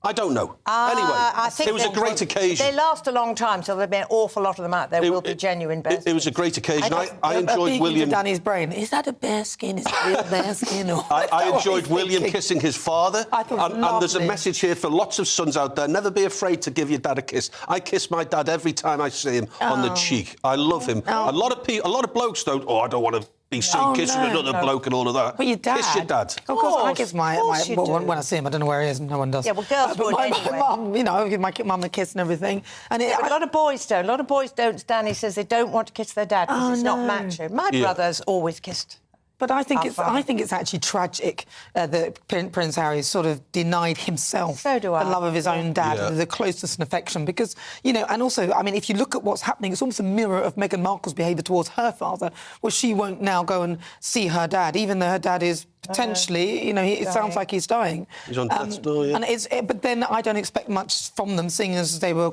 on Oprah when Prince Philip was dying, and they would have known that he wasn't very well, and they knew that they would have known probably that the Queen wasn't well. I mean, I just think all about them. They don't seem to get it. No. Yeah, they've definitely lost the battle though. 100%, they've lost the battle. Still hasn't met his father-in-law. It's just, and they live minutes away, really. Well, in American terms. It's just quite sad, and it's a bit. I don't really understand. Because to carry a burden of hate with you all the time... I don't think it's hate. No, but whatever it is... I just think if they don't carrying that burden with you, I don't... They're human. Carrying that burden of having to ignore someone, having to do that, it's very tiring. Yeah. I don't think it's hate. I think they just don't care about Thomas Markle. I think... That's what I think Meghan is filled with hatred for elements of our royal family and the royal and the British press as well. I think that is a burden to carry that around on your back. I think it Sorry, is. I thought you meant in relation to her own family. Yeah, well, I mean, obviously she's not here to defend herself, but in my view, watching it, I see that this is somebody who is not very happy with plenty of elements, and she's shut them down, which is perfectly fine. But my point in this is that it takes a lot of energy to shut things down, and I'm not going to look at that, I'm not going to talk that. I'm just saying that's tiring. Harry's had a bad couple of weeks. You see him at the NBA basketball where the camera zooms in on a member of the crowd, and it's supposed to be... It's called the kiss cam. And when you realise you're on the big jumbo screen, and he went for the kiss, and Meghan just pulled away. But some people say it didn't look like that. Some people say well, to me, it did look like that. I think that's been over-egged, that her pulling away. She might have just, come on. It's a reminder about who wears the trousers in the relationship. Yeah, but she probably just thinking, look, we're going to be on some vast screen. I think I'd rather not. I think she likes to be on television. On big screen. She doesn't want to be Maybe she wasn't being paid for it. Maybe that's it. Now you're being cynical. I don't like people kissing me in public with cameras on me. Yeah, when was the last time that think happened? Too much has been made of that. No, it's not happened, actually. Imagine if there was a kiss cam here. Get away from us. Run, everybody, run. Right, well, listen, stay tuned. Oh, goodness me. If you've just joined us, welcome on board. This is GB News. Welcome on board. I'm Nana Akua. It's great to have your company. We're live and active here on GB News. So much more still to come. After the break, it's time for the Great British Debate this hour. And I'm asking, do you believe that monarchy is the way forward? King Charles has been crowned alongside Queen Camilla in a historic ceremony, a momentous display of pomp and pageantry. All of that. What did you think? What was your impression of that wonderful ceremony? Do you think that Harry should have shown up? Stay tuned. Send me your thoughts. Email gbviews@gbnews.uk. Tell me what you think on everything we're discussing. And there's a poll up right now asking, do you believe that the monarchy is the way forward? Cast your vote now. But first, let's get your latest weather.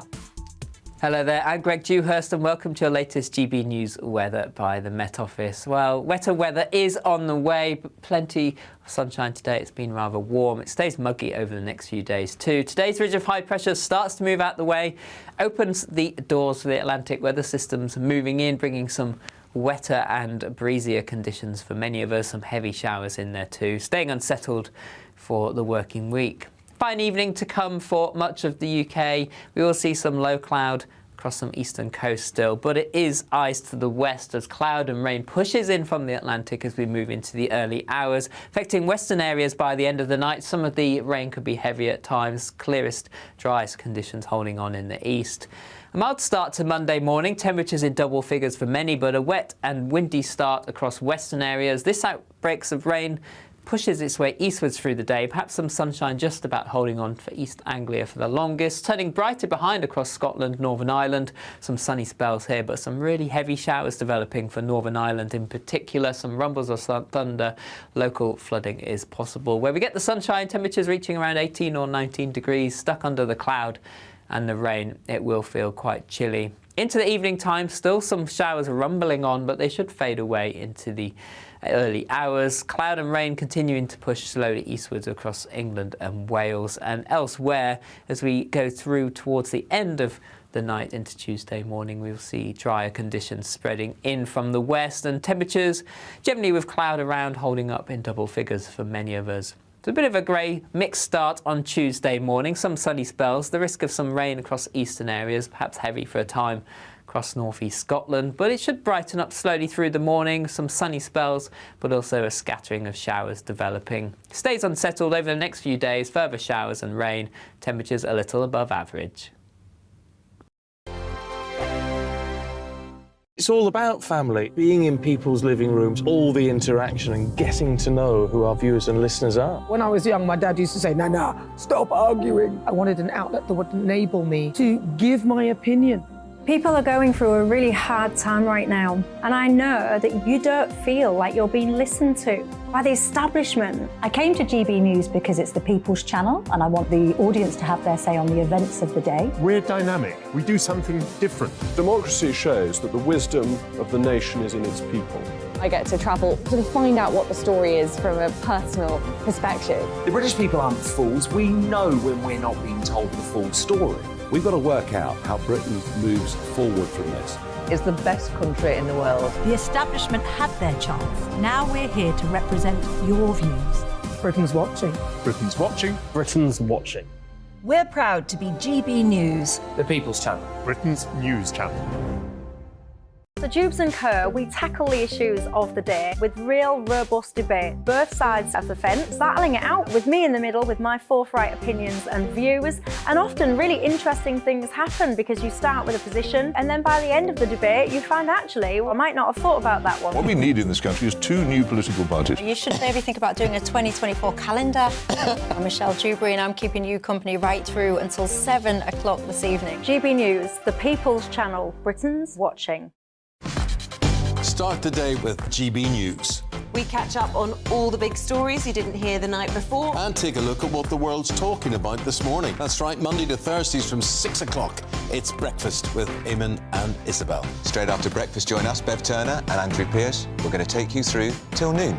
We'll be tackling the big topics of the day, including the things that the other channels just won't talk about. If it's happening here. Wake up to mornings on GB News, the People's Channel. Britain's news channel. I'm Simon Evans. Join me on GB News for Headliners at 11 p.m. What's the scoop? I'll be joined by 2 of the country's top comedians. That's right. As we take a look at tomorrow's newspapers tonight. We're going to get into trouble. If it's a big story, we'll be covering it. Spill some tea on him.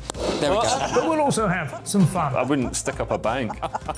My father didn't love me. So anyway. Headliners every night from 11 on GB News, the People's Channel, Britain's news channel. Saturday nights on GB News. From 6 p.m, I'll give you my unique take on the world today. Then at 7, it's me, Calvin Robinson, with my Common Sense Crusade. New to GB News is the Saturday 5. 5 times the opinion. Join us every Saturday from 8 p.m. as we debate the week's stories. With us 4, plus a special guest. And at 9, of course, it's Mark Dolan Tonight. Saturday nights on GB News, the People's Channel, Britain's news channel.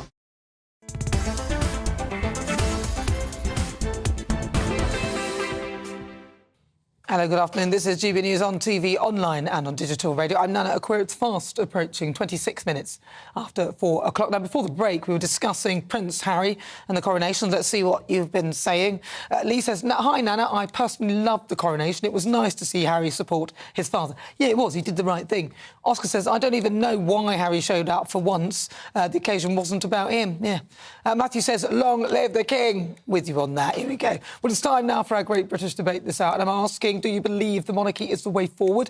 King Charles has been crowned alongside Queen Camilla in a historic ceremony and a momentous display of pomp and pageantry. Thousands gathered in Westminster Abbey and millions flocked to the streets, all to witness this wonderful moment. But has the coronation left a good first impression for King Charles in the eyes of the public, with Prince Harry showing up to see his father receive the crown? And are things looking up for the royal family? So, for the great British debate this hour, I'm asking, do you believe that the monarchy is the way forward? So joining me to discuss that, Peter Edwards, former editor of the Labour List, Martin Daubney, GB News contributor and former Brexit Party MEP, Reem Ibrahim, the communications officer at the Institute of Economic Affairs, and Dennis McShane, former Labour MP.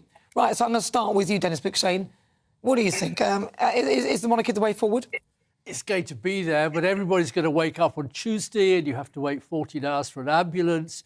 You have to wait forever to get potholes filled in. You have to wait ever to see taxes reduced. All the problems of the country are back with a bang. We've had a lovely 3-day escape, We've all enjoyed it. I'd be daft not to, and rain on anybody's parade.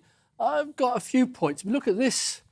Nana, this is from the Sunday Mirror, but all the other papers are carrying it. It's a balcony show. And if you look at it, it's like a sort of nice event in Wiltshire with grandparents and little children. They're all white, they're all rich, they're not connected. So what's your point? They don't represent the rest of the country. They don't represent GBNews, the Cabinet, any high street in Britain. So what's your point, though? What is your point? My point is, I think the royal family, if it's going to survive, has to change. Yeah, but OK, so in your family, you're white, your mum and dad are white. I mean, if you had a string of people from your family, they'd probably all be the same colour as well. I don't really think that's... all my children are mixed race. We don't need to go into... No, but I'm just saying that... No, but if you were to look at the fact that you're white, if we went back to the people who made you the colour you are and everything, they'd probably be the same colour. I don't think that's relevant. Martin Daubney. Yeah, well, the rain did its best to spoil yesterday, but actually the real shower are the abolitionists, the Republicans, the socialists, the not my kingers, who tried their very best to ruin a magnificent day. Isn't it funny how they sort of have a pop at the British royal family for being white, but they never say the same thing about the Nigerian royal family, which is entirely black and always has been, the Japanese royal family, which is, guess what, entirely Japanese. They just happen to be from that demographic historically. This absurd attack on the family for being white, I think, shows the true colours of those who hate the royal family. And actually, rather than dwelling on the negatives, I think we should take solace from that and take strength from the fact that they're trying to divide us, but they didn't. It failed. It was a wonderful day. And in a time where we're not united by politics, we're not united by very much at all, I think the royal family serves a magnificent, totemic, marvellous, joyous thing, and we should unite around it. Reem. I don't know why race is being brought up in its entirety anyway. I think that when we're thinking about trying to argue for the monarchy and argue for these institutions, we should be arguing based on economic and constitutional grounds. I mean, we saw yesterday how wonderful the coronation really was. We saw 90 heads of state, I think it was more than 90 heads of state attend the coronation, which is huge for British soft power. Also the constitutional grounds. I mean, we're thinking about the fantastic nature that this gives British democracy. And then also the economics. I mean, the Crown Estate, the amount of money that gives the Treasury, but also just thinking about the amount of tourism that it brings in, how many people came to London and came to those local shops and spent their money in order to, whilst they were attending the coronation. So I think what we've really got to emphasise here is the value that the monarchy brings us, not just on Coronation Day, but every day. Peter Edwards. Yeah, I mean, I'm very baffled by some of what I heard. The royal family have never been perfect and never will be. By definition, they're from the elite, but that doesn't have to mean they're out of touch. They go to expensive schools, they live in palaces, they live a life that's very different to all of that. One can rail against that or accept it for what it is. Personally, I'm a great supporter of the royal family, and I accept it for what it is. I'd also say the royal family, just like any family, they have their ups and downs, disagreements, sometimes self-inflicted. The one difference is they're having all the disagreements, or a lot of them in public, which I don't think is wise at all. But my other point, and I love the fact the royal family, although they're political, they're above party politics. I think that's really important. And if we didn't have royal family, then we'd have a president. So would that have been President Boris Johnson or President Liz Truss or even President Tony Blair? Now, while one of those leaders I support and two others I don't, I wouldn't want to see a party political person as head of state. And I'll let Dennis McShane come back in again, because, Dennis, so do you think the monarchy is the way forward then? Because I wasn't sure what you were alluding to. I've never had any problems with monarchies. If you look at the best governed and the fairest and most prosperous and most sensibly run countries in Europe, I would hold up the Netherlands, I'd hold up Denmark, Norway, Sweden. All of them, what do they have in common? They are monarchies. I think our monarchy is a bit different. Yes, I do regret the fact that we've got a huge feud of some sort. I agree with Peter, it's all a shame it's in the public between the two heirs, I mean, William and Harry, if you like. He's not really an heir, work. He's not really well, I mean, OK. He's a spare, as he called himself. He's not an heir, he's a spare. And he's got no hair. That's going to continue, but it doesn't solve... I want, if you like, Peter, a head of state that helps find solutions for the incredible difficulties Britain's facing. So you're happy with the convening power, as it used to be called, that King Charles had? Are you happy with King Charles being slightly political? It sounds like you're saying that. Reem, I'm going to end it with you because you're a young person, we're all old. Yeah. You're not old, Anna. Thank you very much. Very sensible, very, very wisely said, Dennis. Reem, listen, you're young. Do you think that this is a good thing for a lot of young people? Because if you looked at the polling, it suggested that young people were less likely to favour the concept or notion of monarchy. Yeah, and I think that also just thinking about the way that the coronation has impacted that. I mean, a lot of people just sort of said, a lot of young people that I spoke to just said they didn't really care about the coronation. It just wasn't really relevant to their lives, and actually they would rather taxpayer money be spent somewhere else. I think that the reason why we need to win these arguments is because we need to explain to people and actually educate them so that they know actually that the royal family makes us more money than they take in taxpayer money, which is why, just from an economic perspective, they're actually worth it. But also I think it's about young people nowadays not really valuing tradition and not valuing the wonderful institutions that this country really has. So I think that we've got to be strong in arguing for those arguments rather than debating about race or other silly arguments. Love it, Reem. Thank you very much for that. Very sensibly said. That's Reem Abraham. She's a communications officer with the Institute of Economic Affairs. Also Dennis McShane, former Labour MP. We've got Martin Daubly, GBNews contributor and former Brexit Party MEP, and Peter Edwards, former editor of the Labour List. Fabulous. Those are their thoughts. What are yours? Email gbviews@gbnews.uk.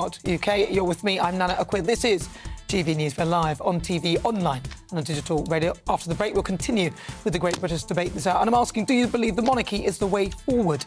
You'll hear the thoughts of my panel, author and broadcaster Christian Hamilton and journalist and broadcaster Danny Kelly. But first, let's get your latest news headlines.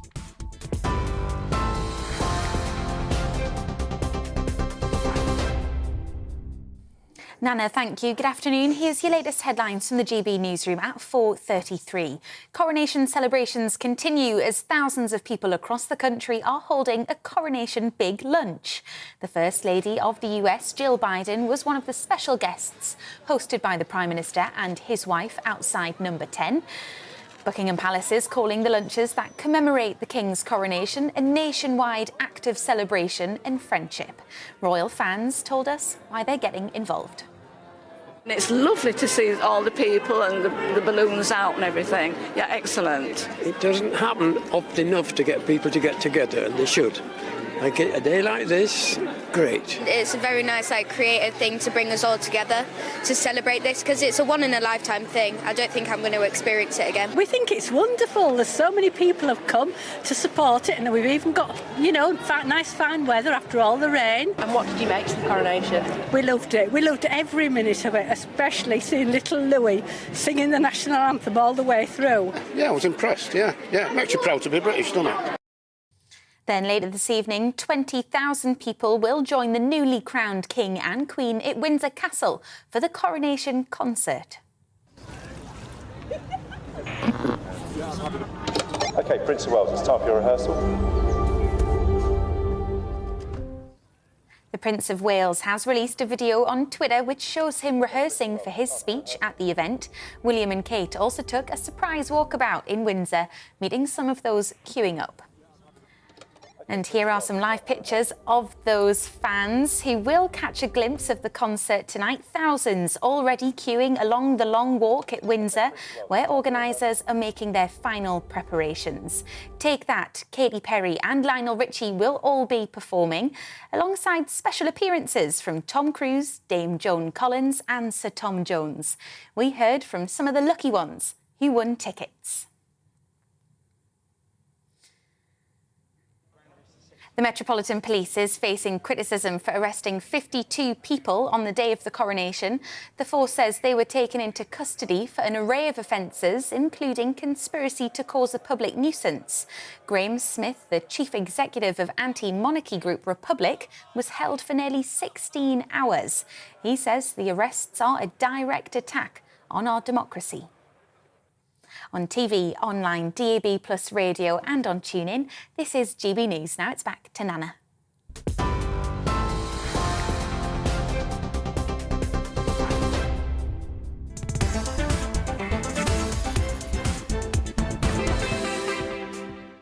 Thank you, Bethany. Well, coming up, stay tuned at 5 o'clock. It's this week's Outside, and I'll be speaking to an inspirational young man who was invited by the royal household to attend the King's coronation yesterday. We'll be hearing all about his experience and heartwarming story of the charity and service to his community. Also be checking in on some coronation parties, so you won't want to miss those. Stay tuned. This is GB News. More to come. I joined GB News because I was sick and tired of not hearing my views being represented, not just mine, but so many people that I knew and spoke to. I just couldn't get my voice out there. I couldn't say anything. I couldn't do anything. Whatever the narrative was, I kind of had to follow it. GB News is there to provide a voice for those who have been ignored by the establishment media. We think different things. We've got a different style. GB News is here to be optimistic and positive about the future. It's real kind of dynamic and flowing, with the audience very much at the heart of it, like a big family. Here at GB News, we talk about the things that matter to you. Hearing the voices from right across our towns and cities, especially our towns. All sides of the argument represented with a heavy dose of opinion. We're on a mission here to make a difference. And the GB News family really is here for you, and whatever time of day you can watch or listen. Britain's watching. Britain's watching. We're proud to be GB News. The People's Channel. Britain's news channel. Westminster is going around in ever-decreasing circles, followed by the media. Britain is broken. How on earth did we get into this mess? But more importantly, how do we get out of it?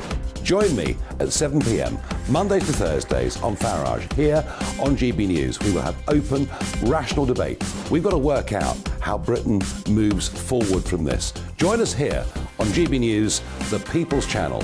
Britain is watching.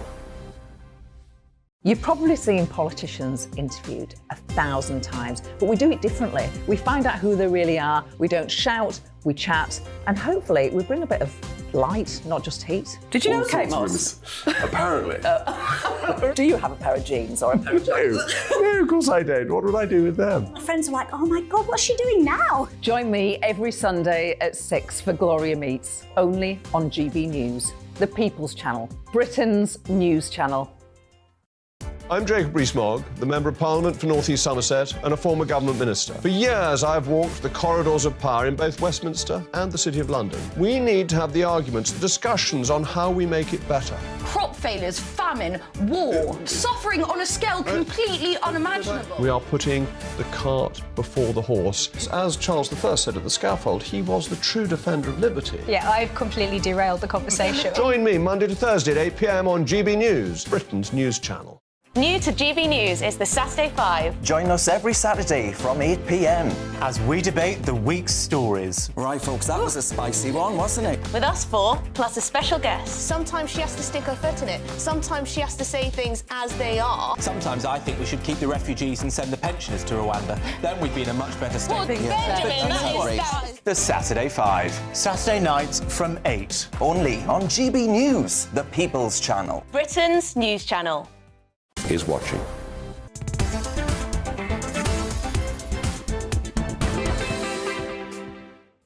Good afternoon. Do not go anywhere. There's still loads more to come. It's just coming up to 40 minutes after 4 o'clock. I'm Nana Akua. This is GB News. We are the People's Channel. Don't forget you can download the GB News app for free and check out all the different programmes here. Now, let's have a quick look at what you've been saying. As we were discussing I was talking about the wonderful Coronation. Jane says, how fantastic was Penny Mordaunt at the Coronation? But she's an actress, really. I think Penny Mordaunt's an actress. A strong and respectable performance it was, wasn't it? She'd be fantastic as Prime Minister as an actress. If only the Conservatives would stop squabbling and choose the best candidate for once. Well, yeah, but she had issues with working out what a woman was. Do you not remember? Marion says, I back the police. They were right to lock up the protesters, especially because of what they did to spook the poor horses. The vast majority back the monarchy, and the Republican minority should just realise that. And Yvette says, the king looked so tense until the little smile he gave Camilla, and she walked towards him in her crown. There she is. There's my queen. She is my eyes. She made my eyes leak. I sort of, I don't know, make your eyes leak. I don't know, it doesn't sound, but anyway, thank you for that. That's a good one. I'm going to use that. I really like that. Right, it's time now for our Great British Debate this out, and I'm asking, do you believe that the monarchy is the way forward? King Charles has been crowned alongside his queen, Queen Camilla, in an historic ceremony and a momentous display of pomp and pageantry. Thousands gathered in Westminster Abbey. Millions flocked the streets. But what do you think? Did the coronation leave you with a good first impression of King Charles? Will Prince Harry showing up to see his father receive the crown, is that a good thing? And are things looking up for the royal family? So for the Great British Debate this hour, I'm asking, do you believe the monarchy is the way forward? Well, joining me to discuss that, my panel, author and broadcaster Christine Hamilton and journalist and broadcaster Danny Kelly. He gets such satisfaction when I say journalist. That's what I am. Nodding dog.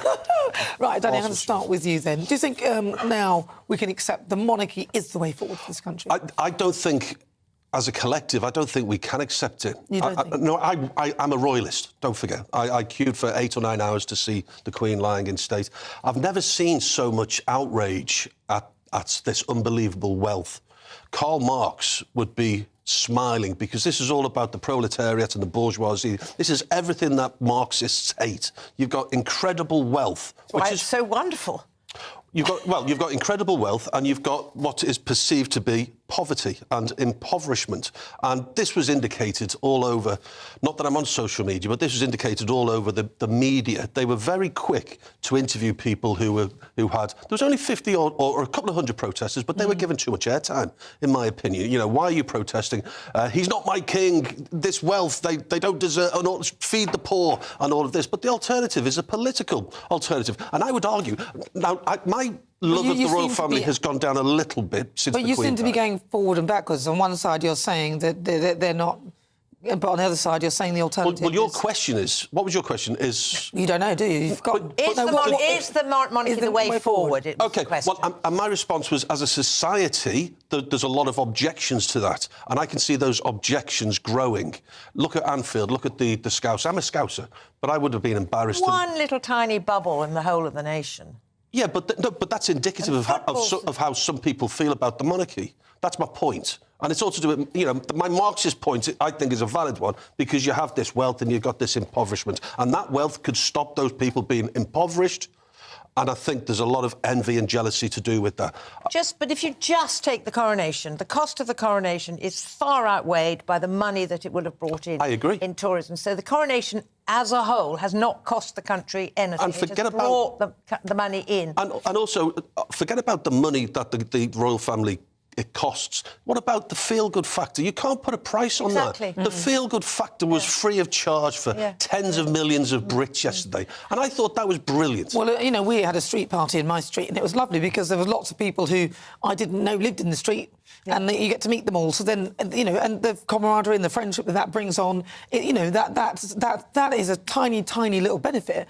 Loads of people all around the country got to know their neighbours again, and you can't even put a price on stuff like that. And also, now that King Charles has slimmed down the monarchy and we just have a small core of working royals, they work hard, those people. They really do. They may have lots of money. I don't think that's... No, that is... Well, come on, when you travel somewhere, you're exhausted by the end of it, right? That's correct. So that's what they're doing. They're travelling from one place to the next, talking to people, smiling. You're not allowed to get angry. You're not allowed to tell someone where to go because they've been rude to you or anything like that. Mind you, this isn't really work. We're just three friends chatting. Work. Precisely. But we're three people chatting and having a... A lot of people out there would not regard this as work. No, they would think, work, you must be joking. No, that's right. And that's what you're saying about the royal blue-collar work family. is different to this. But, you know, the Prince and Princess of Wales, they have to go to charity this and charity that and visit these small little events the whole time and get up in the morning. Do they have a day to themselves? Not very often. And do they have any privacy? None whatsoever. None whatsoever. Listen, what I think, though, is when I want King Charles to get serious about slimming down the monarchy, King Charles, if you're watching now, Harry and Meghan... No. But they need to be, I think, even taking people out of the line who were initially in the line of succession. I think it's time to move them aside when you've got enough people in the line of succession. So say when you get to 6th or something, then 7th, that shouldn't be around. You can't do that, then. No, I think that's what succession is all about. No, but I think you should... I think for this particular instance, I think there's some people that should... That model would just be William and Kate and their kids then, wouldn't it? Well, yes. It would have to be a mammoth earthquake to get further than William, George... Charlotte, Louis. I mean, but that's they're not allowed to travel together. No, but I still would. I'd like to. I wouldn't want to see them anywhere near the throne. Well, I couldn't agree more. The thought of King Harry is just horrendous. Oh my God! I don't think it's going to happen. If the monarchy's so great, Nana, why would you want to slim it down? I'm not talking about slimming things down. Because too many of them. I'll tell you why. Because you don't have to. In days gone by, too many of them were receiving money from the public, and they weren't really doing enough for it. They were just living off the fact that they were royal. That is why they need to be slimmed down so that we have the working royal family who work in But I don't think exchange money for their privilege. should be part of our focus, because as we agreed earlier, the royal family may cost billions, whatever. The joy it gives people and the income it brings in. No, I think money should be part of the focus as well, but I'm adding the other benefits as well. You started the whole thing by saying this massive wealth gap in the country. You brought money into that's it to do with the question. I can't remember it verbatim. I've forgotten the question now. He doesn't know what he's talking about. The other thing, which I think is so important, is that we have an unelected head of state. He has no power whatsoever. Are you talking about Rishi Sunak? No, I'm talking... Well, it's true, isn't it? He wasn't going to have any power, surely. Well, he wasn't elected, really. I mean, his party chose his him. only authority comes by Act of Parliament, so his authority arrives through the democracy.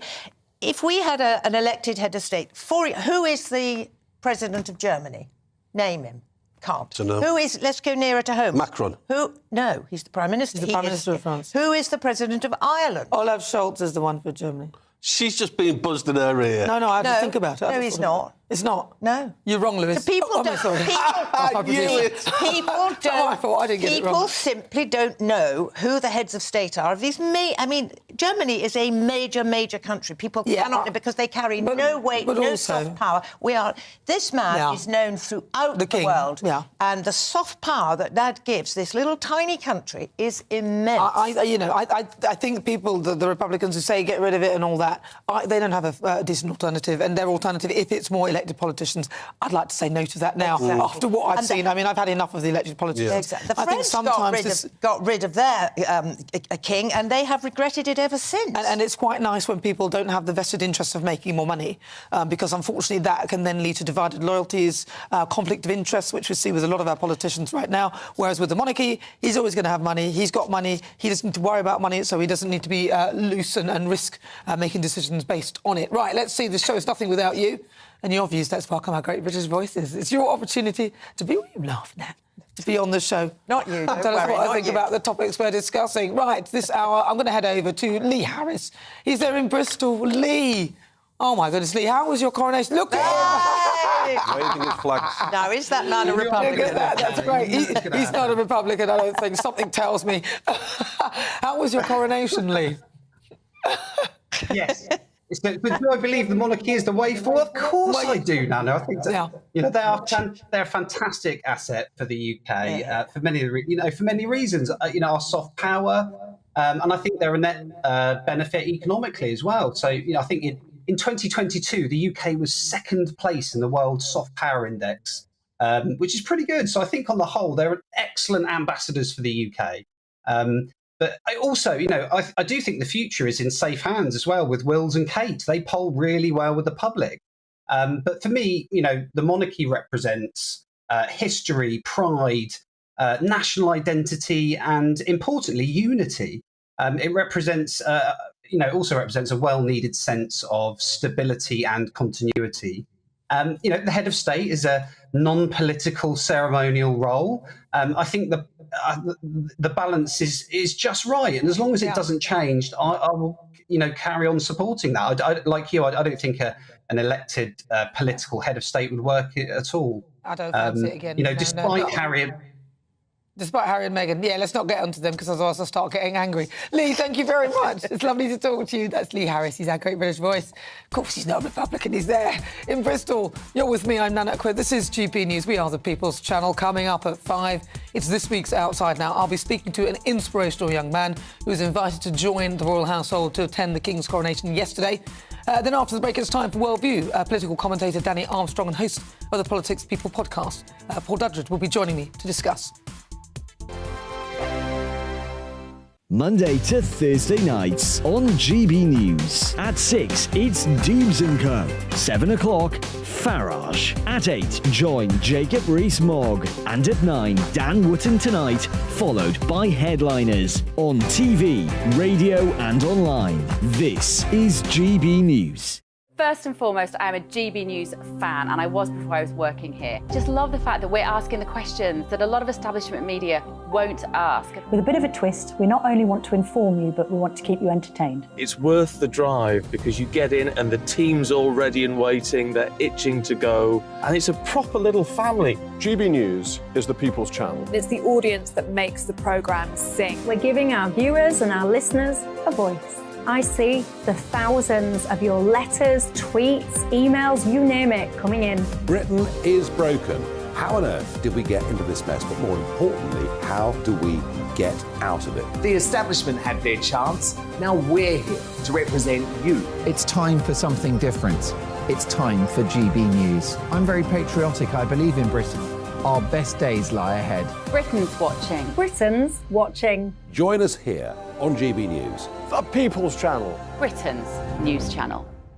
Join me, Patrick Christie's Monday to Friday, 3 till 6. We tackle the day's news agenda like you've never seen before. It's high tempo, high octane, the most controversial topics, and the best guests. You will not be able to take your eyes and ears off it. I'm not afraid to ask the questions that you really want answered. 3 till 6 p.m, Monday to Friday on GB News, the People's Channel, Britain's news channel. GB News has its own late-night paper preview show, Headliners, where comedians take you through the next day's top news stories. You don't have to bother reading the newspaper, we've got it covered for you. Headliners, every night at 11 p.m, and repeated every morning at 5 a.m. We won't send you to sleep like some of the other paper review shows out there. GB News, the People's Channel, Britain's news channel. Join me, Camilla Tominey, on Sunday mornings from 9:30, taking the politicians to task and breaking out of SW1 to see how their decisions are affecting you across the UK. Bursting the Westminster bubble every Sunday morning, only on GB News, the People's Channel. Britain's watching. Hello, I'm Calvin Robinson. Do not miss my Common Sense Crusade Saturdays at 7 p.m. Join me for some in-depth discussions on faith. Is that not the start of the slippery slope? It's very much so. And the big moral questions of the day. I'm baffled. You've got some nerve. Only on GB News, the People's Channel, Britain's news channel. I'm Andrew Doyle. Join me at 7 o'clock every Sunday night for Free Speech Nation, the show where I tackle the week's biggest stories in politics and current affairs with the help of my 2 comedian panelists and a variety of special guests. Free Speech Nation, Sunday nights from 7 on GB News, the People's Channel, Britain's news channel.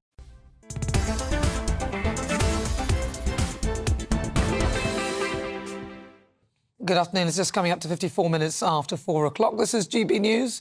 We're live on TV, online and on digital radio. Don't forget as well, you can stream things live on YouTube too. I'm Nana Akua, and it's time for Worldview. And Russian nationalist writer Zeka Frivlin, I hope I've said it right, I've said it badly, Danny will help me out, was wounded in a car bombing yesterday, and investigators have claimed a detained suspect admitted acting on behalf of Ukraine. Now, the attack took place 3 days after the Kremlin and Ukraine attempted to hit the Kremlin with drones. Ukraine denied it.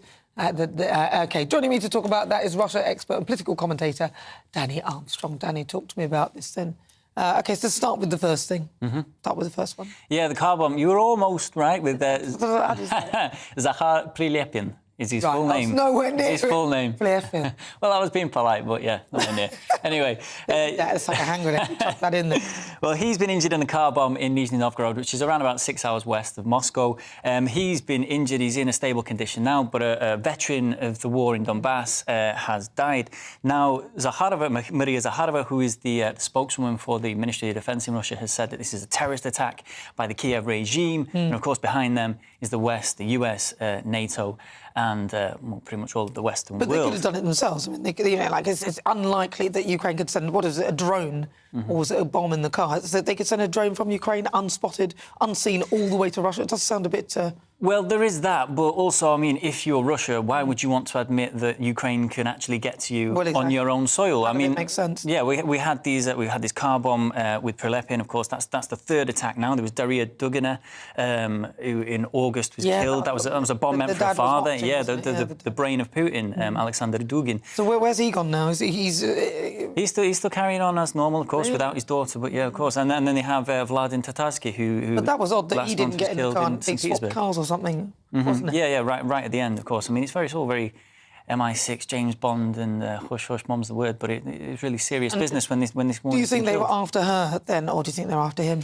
I believe with Alexander Dugin, with his status within the Kremlin and his closeness to Putin, of course, being known as the brain of Putin, I believe he was the target. It was just simply a mix-up before. OK, we've got about 30 seconds to talk to me about the rest of it. Yeah, of course, we've had the drone attack on the Kremlin. People are saying this is a false flag from Russia. But, of course, as I said, I mean, why would Russia want to admit that Ukraine can fly these drones in? They flew into to one of the domes as Russia in Red Square is preparing for May 9th, which is a huge celebration of war remembrance and whatnot.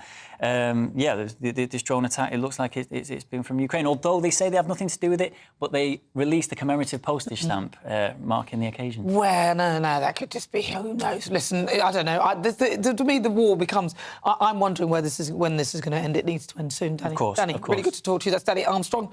Right, let's travel over to America now and speak to the host of the Politics People podcast.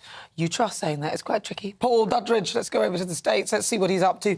And now, Paul, I'm going to talk to you about the Americans' reaction to the coronation, because obviously we thought it was great. Well, I thought it was great. What did the Americans think?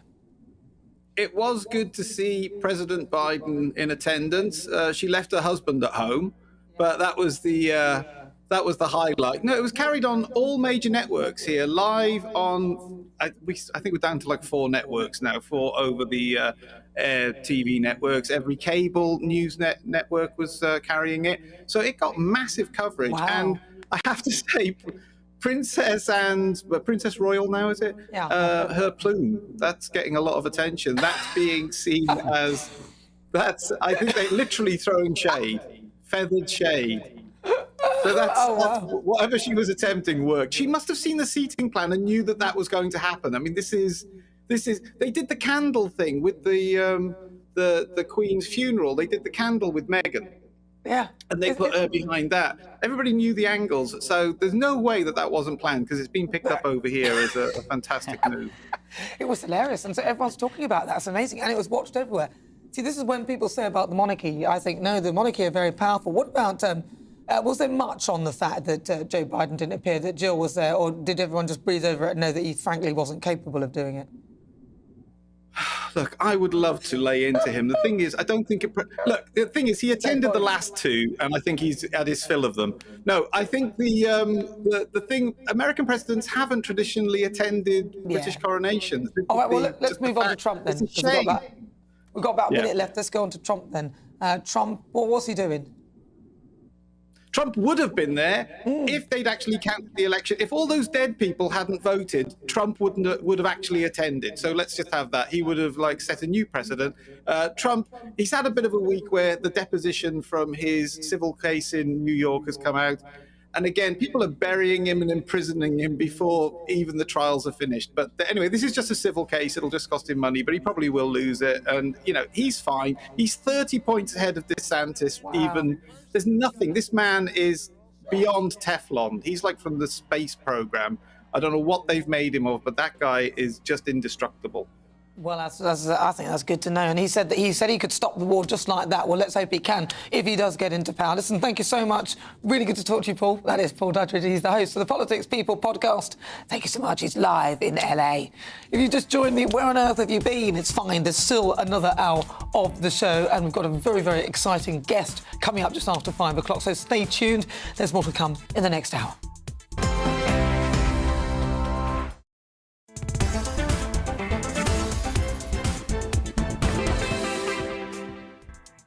Good afternoon and welcome on board. This is GB News on TV, online and on digital radio. I'm Nana Akua. For the next hour, me and my panel will be taking on some of the big topics hitting the headlines right now.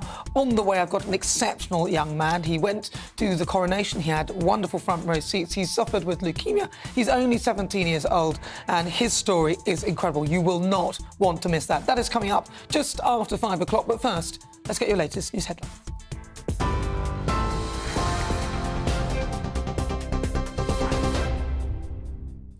Nana, thank you. Good afternoon. I'm Bethany Elsey with your top stories from the GB newsroom at 5 o'clock.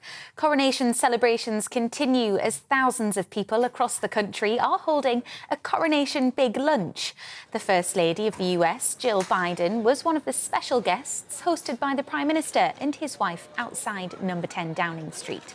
Buckingham Palace is calling the lunches that commemorate the King's coronation a nationwide act of celebration and friendship.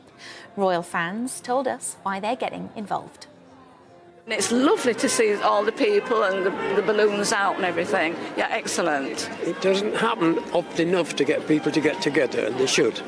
Like a day like this, great. It's a very nice, creative thing to bring us all together to celebrate this, because it's a one-in-a-lifetime thing. I don't think I'm going to experience it again. We think it's wonderful. There's so many people have come to support it, and we've even got, nice fine weather after all the rain. And what did you make of the coronation? We loved it. We loved every minute of it, especially seeing little Louis singing the national anthem all the way through. Yeah, I was impressed, yeah. I'm actually proud to be British, don't I?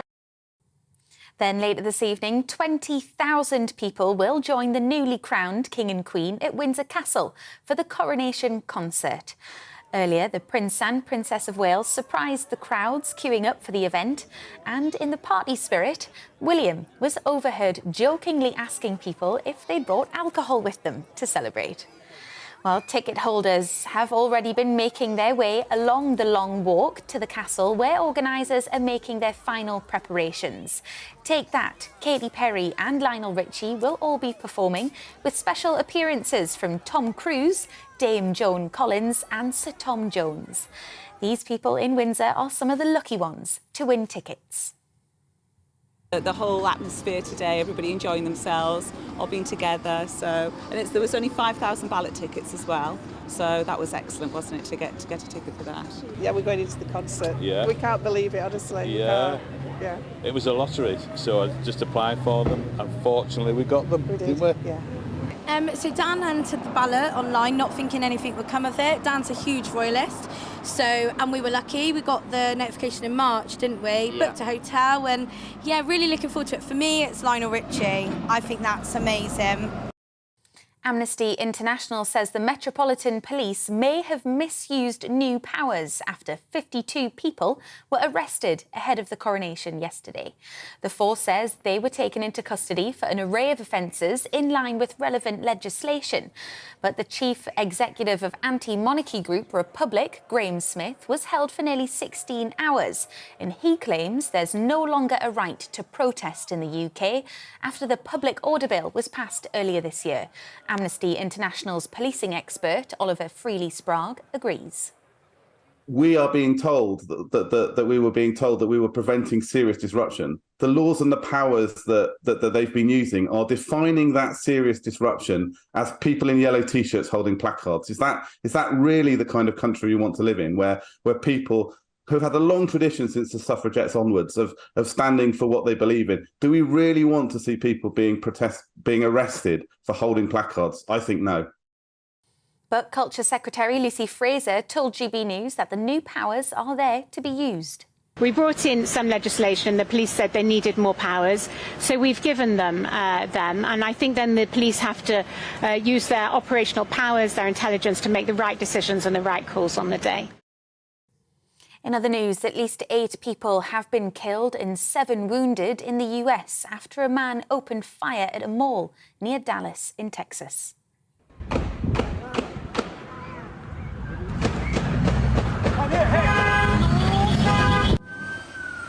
The gunman, who authorities think acted alone, was killed by a police officer. The injured include a 5-year-old child, and 3 people are said to be in a critical condition. There have been nearly 200 mass shootings, with at least 4 victims in the US this year. Local authorities held a press conference about the shooting. At 3:36, our officer was at Allen Premium Outlets on an unrelated call. He heard gunshots, located the gunshot, located the shooter, neutralized the shooter, neutralized the threat. We believe at this point that the shooter acted alone. This is an ongoing active investigation.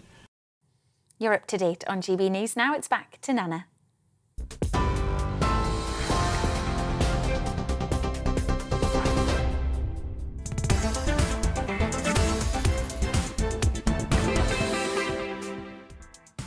Good afternoon. This is GB News on TV, online and on digital radio. I'm Nana Akua.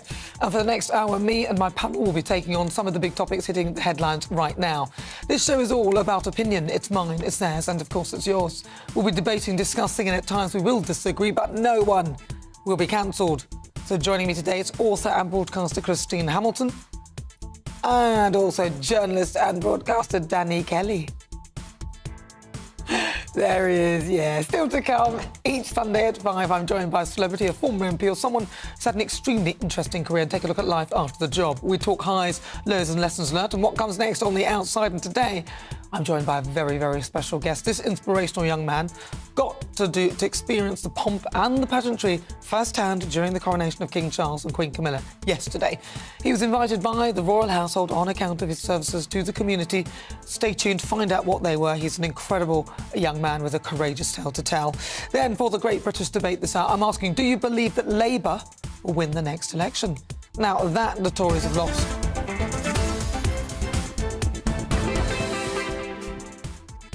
So now that the Tories have lost over 1,000 seats in local governments, against Starmer's party looks to be in prime position to swipe the keys to number 10. But is it all sunshine and roses for the Labour Party? Is there likely to be a comeback? Email me gbviews@gbnews.uk or tweet me at GBNews.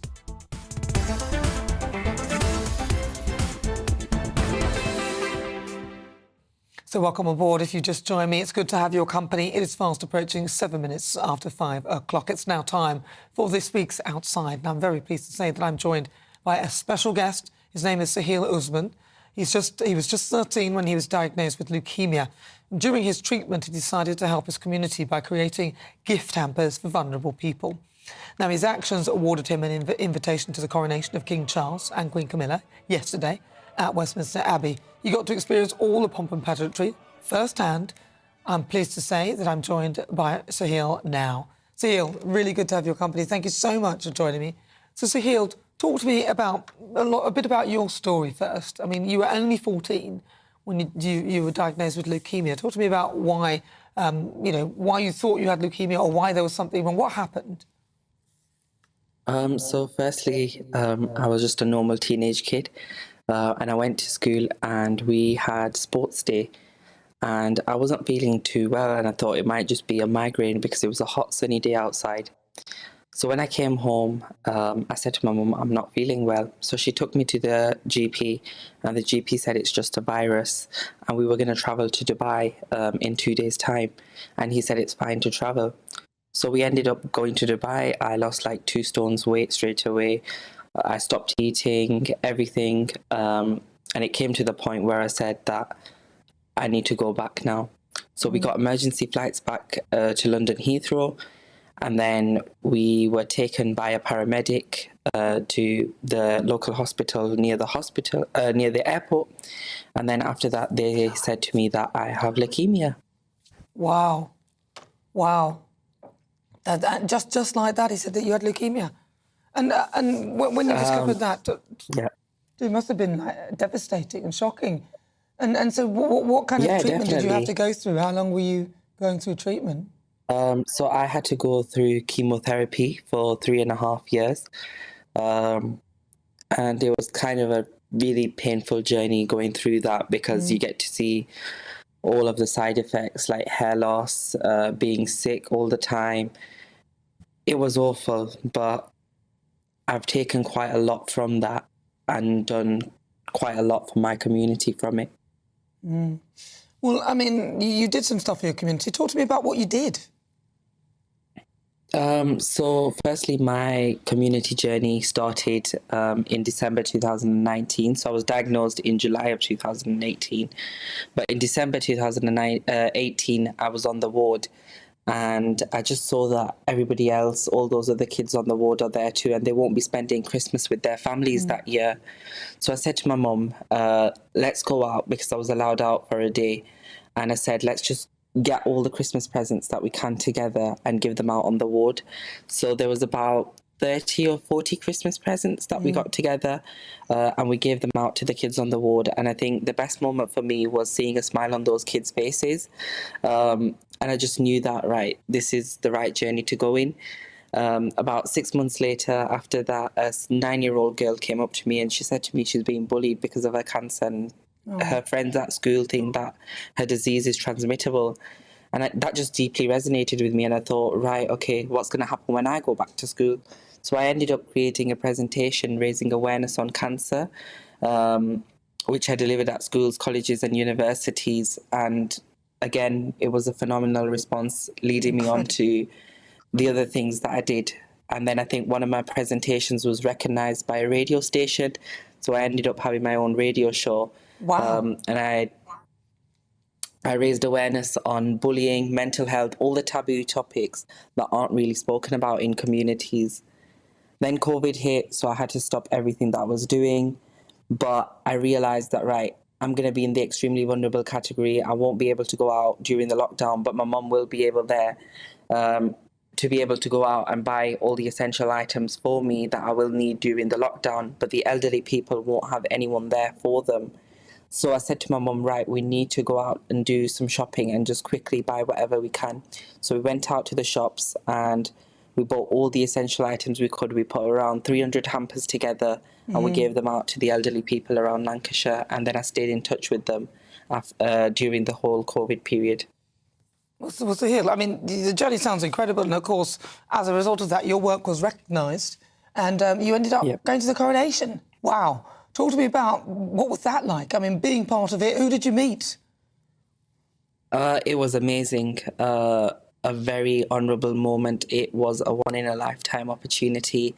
And, like, it's the next day right now, but it still feels amazing because it's that one-in-a-lifetime opportunity. So basically, I got to see the King, the royals, the Prime Ministers, the Commonwealths, all walking past me. Ant and Dec. Ant and Dec were there too. And then once the coronation had ended, I shook hands with Rishi Sunak and spoke to him. Oh, wow. Hamza Yousaf, the First Minister of Scotland, I spoke to him and took a picture with him too. Tony Blair, the ex-Prime Minister, Gordon Brown, the ex-Prime Minister. So it was a really nice, honourable moment to be attending the King's coronation. And of course, you had your family there, I presume. Who went with you, lucky person? Who was with you? It was my mum, because I was under 18, so I had to take a +1 with me, and I chose to take my mum. Lovely. Well, listen, it's really good to talk to you, Sahil. Thank you so much for joining us and sharing your story. Keep up all the great work. Well done, you. Thank you so you take much. care. Thank you. Wonderful. Wonderful. You're part You of too. history. That's Sahil Usman. He Thank was there at the coronation. You got to meet all these really famous people as well. Well, you know, following this magnificent ceremony yesterday at Westminster Abbey and here in Buckingham Palace, more celebrations are on the way across the country right now. Many communities will host their own street parties as part of the coronation big lunch, and the coronation concert will obviously be later on, held in Windsor Castle at 8 o'clock tonight. I'm sure lots of people will be watching. Let's go over to our reporters. They're all across the country today. Joining me now from Cardiff is Jack Carlson, and we've got Bood from Jeff Moody. Let's start with Jeff. Jeff, how are things going there? Well, we're just catching the very last of the rays down here in Bude. It's been an amazing day. We've had so many people out on the sea and the weather has been fantastic. It's been a very, very traditional English day. We've had all of the competitions that you'd expect. We've had some Morris dancing. We've had some cake competitions, we've had fancy dress competitions, we've had music, we've had singing, we've had dancing, we've had it all. It's been a very good atmosphere. People here in Cornwall feel a really strong connection with the monarchy, particularly with King Charles. I mean, he was the Duke of Cornwall for many, many years and very actively involved down here. A lot of people I've been talking to today say they knew him personally, that he's been here many times, and they wish him well. We all wish him well. It's been a lovely day here in Bude. It looks lovely as well. Look at that. I can't believe the weather's so good. You lucky thing. Right, let's go over... I know. Yes, really nice. You lucky man. Right, let's go over to Jack Carlson. He's there as well. Jack, he's there in Cardiff. Jack, talk to me.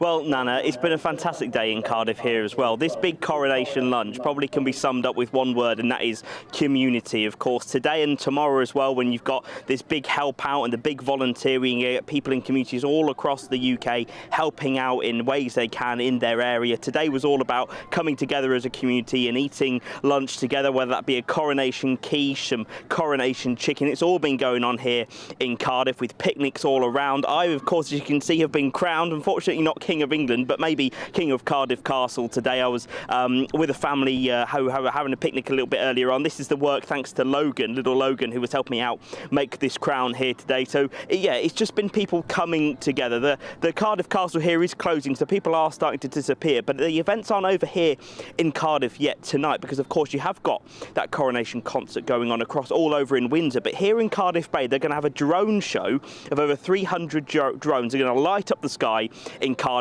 Bay to seal the celebration this weekend of the coronation. Of course, you've got bank holiday Monday tomorrow as well, so the celebrations here in Cardiff certainly aren't going to stop, although people are starting to take their picnics home. But it's been a fantastic day overall here in Cardiff and of course across the country as well.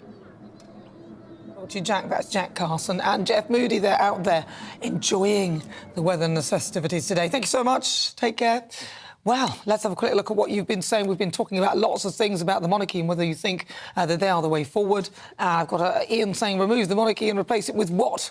Or more politicians? No chance. Absolutely. And well, you heard what Paul Dudridge said at the Politics People podcast. He said that Americans, it was streamed live across American TV on loads of networks, so that is huge. Alex says this coronation is a once-in-a-lifetime experience. Let's savour it. Jack says I wasn't too fussed about the coronation, to be completely honest. The monarchy is nothing special. Really? I don't know about that. I mean, listen, Jack, American networks playing the actual coronation, feeding it live to America. Come on, seriously, watched by more people than the wedding of Harry and Meghan. Really? Come on. Coming up, though, it's time for our Great British Debate This Hour. I'm asking, do you believe Labour will win the next election? Now that the Tories have lost over 1,000 seats in local government, Sir Keir Starmer's party looks to be in prime position to swipe the keys to number 10. However, numerous polling experts have stated that whilst Labour should be the largest party in the next parliament, it is still uncertain whether they will win an outright majority. Voters still seem to be undecided on the choice between Sunak and Starmer. All of that is coming in just a moment. It's all about family, being in people's living rooms, all the interaction and getting to know who our viewers and listeners are. When I was young, my dad used to say, Nana, stop arguing. I wanted an outlet that would enable me to give my opinion. People are going through a really hard time right now, and I know that you don't feel like you're being listened to by the establishment. I came to GB News because it's the People's Channel, and I want the audience to have their say on the events of the day. We're dynamic. We do something different. Democracy shows that the wisdom of the nation is in its people.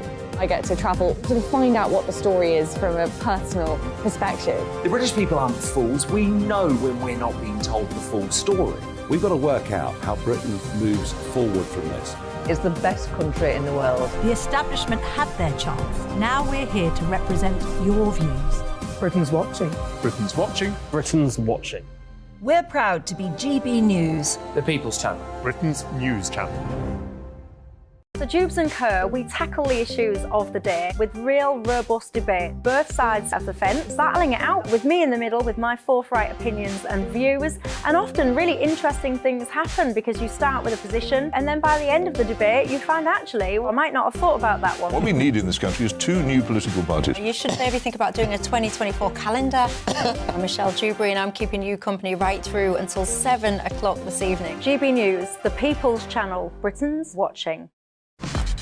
Start the day with GB News. We catch up on all the big stories you didn't hear the night before. And take a look at what the world's talking about this morning. That's right, Monday to Thursdays from 6 o'clock. It's Breakfast with Eamon and Isabel. Straight after breakfast, join us, Bev Turner and Andrew Pearce. We're going to take you through till noon. We'll be tackling the big topics of the day, including the things that the other channels just won't talk about. If it's happening here. Wake up to mornings on GB News. The People's Channel. Britain's news channel. I'm Simon Evans. Join me on GB News for Headliners at 11 p.m. What's the scoop? I'll be joined by two of the country's top comedians. That's right. As we take a look at tomorrow's newspapers tonight. We're going to get into trouble. If it's a big story, we'll be covering it. Spill some tea on him. There we go. But we'll also have some fun. I wouldn't stick up a bank. My father didn't love me. So anyway. Headliners every night from 11 on GB News, the People's Channel, Britain's news channel. Saturday nights on GB News. From 6 p.m, I'll give you my unique take on the world today. Then at 7, it's me, Calvin Robinson, with my Common Sense Crusade. New to GB News is the Saturday 5. 5 times the opinion. Join us every Saturday from 8 p.m. as we debate the week's stories. With us 4, plus a special guest. And at 9, of course, it's Mark Dolan Tonight. Saturday nights on GB News, the People's Channel, Britain's news channel.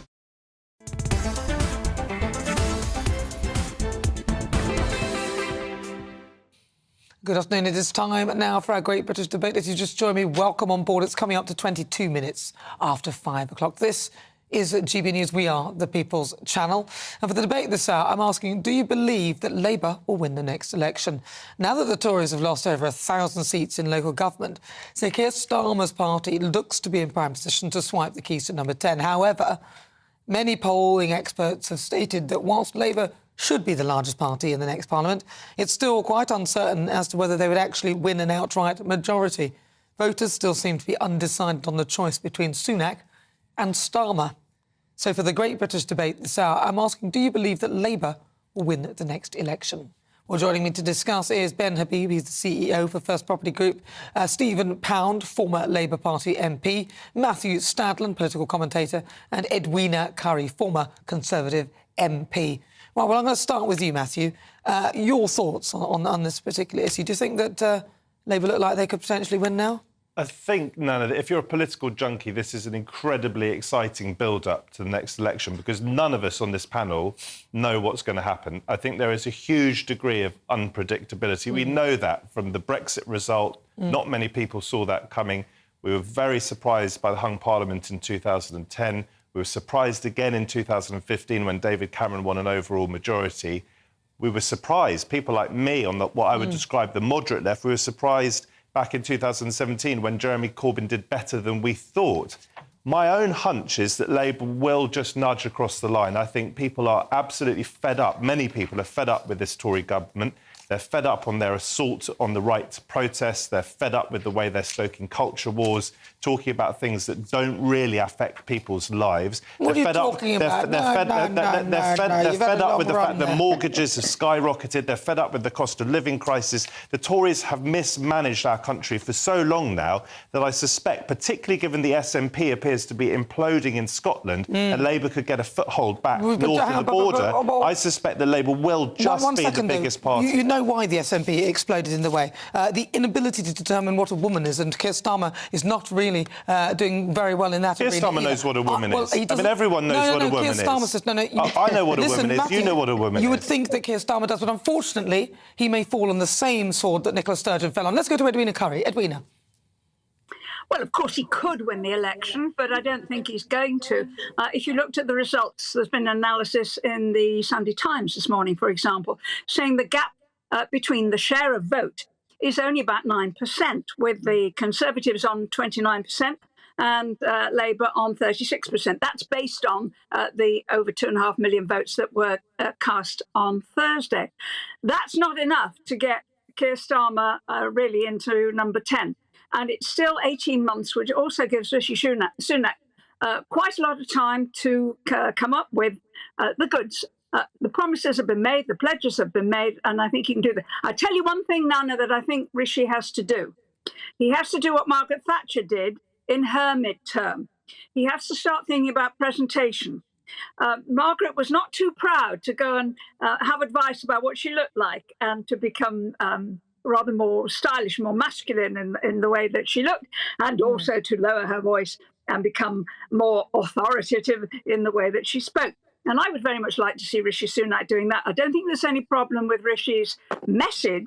I think getting it across needs more authority. I want him to get rid of those too tight trousers. I think they're awful. Oh, I hate skinny fit.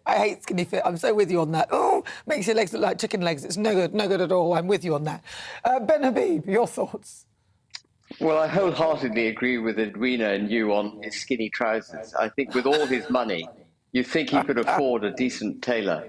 But, I mean, it was interesting listening to Stephen lambast the Tories' record, and to a very large extent, I agree with Stephen. But by his own admission, Starmer would limp across the line if he were to win the next election. And I think that says a lot about how the Labour Party, in particular Keir Starmer, have failed to capitalise on the Tories' own failure over 13 years. And, this is an economy that has debt at record levels, taxes at record levels, inflation at record levels. We're flatlining, threatening to go into a recession. And the 5 pledges that, that Sunak set himself at the beginning of the year, including the pledge on inflation, which we all thought he would automatically meet, he seems spectacularly to be missing. And so I think this is really an election for the Labour Party to lose. And it's remarkable that the Labour Party doesn't have a better grip of the polls at the moment. I do think that the local election results, by the way, may have been manipulated between Labour and the Lib Dems. Lib Dems did incredibly well, and you just wonder whether the Labour Party took its foot off the accelerator a bit in those seats, just to make sure that the Conservatives didn't win.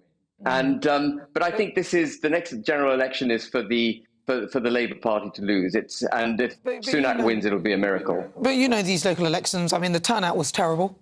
And also a lot of time it was terrible. But Nana, this is a local election that was a repeat of the last one in 2019. So it was the same boroughs that were, up for it. And the Conservatives lost 1,000 seats at the last 2019 local election, and they've lost 1,000 from that low bar. The country is speaking out very clearly against the Conservative Party. Let's go to Stephen Pound. Stephen Pound. Good afternoon, Nana. It's often said that parties don't win elections, the other party loses elections. And from that point of view, I did quite a bit of work in various constituencies in the last couple of weeks. And certainly, I have to say, the anti-Tory feeling was possibly a little stronger than the passionate support for the Labour Party. But the real horror of it for me, and when Stephen talks about exciting times, I could do with a little less excitement, to be perfectly honest. Because in one of the areas I was working in, up in East Herts, the Greens absolutely stormed it. And so you've got the Greens are doing well, you've got the ratepayers are doing well, you've got the independents are doing well. So you've now got a pick and mix politics, which is retail politics. You don't have anything like the same old security we had in the 50s, before any of you lot were born, when like 99% of the population either voted Labour or Conservative. So we have got a lot to lose. The SNP one, and I think you're absolutely right to put your finger on that. And as soon as we actually hear SNP people talking about vote for us into Westminster so we can pull the strings, I can see Labour seats being lost overnight. So I think Labour will win the next election, but whether it's going to be by a stonking great Blairite majority or not, I don't know. What I do know is that we're going to have to target our work very, very carefully, because this is the age of the independent, whether we like it or not.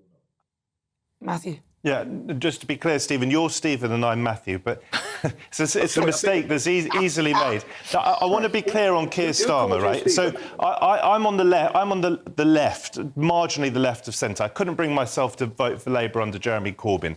Starmer is no Tony Blair. He's not Mr. Charisma, but he is sensible. He is serious. He's done a really good job in cleansing the Labour Party of the worst of Corbynism. And I think after years of mismanagement of the economy, just think back to the effect that Liz Truss's disastrous premiership has had on people's mortgages. This really matters to people. I think I think a lot of voters will be crying out for just a sensible, perhaps a little bit boring management of our country. The distraction of the culture wars that people like Lee Anderson want to trumpet.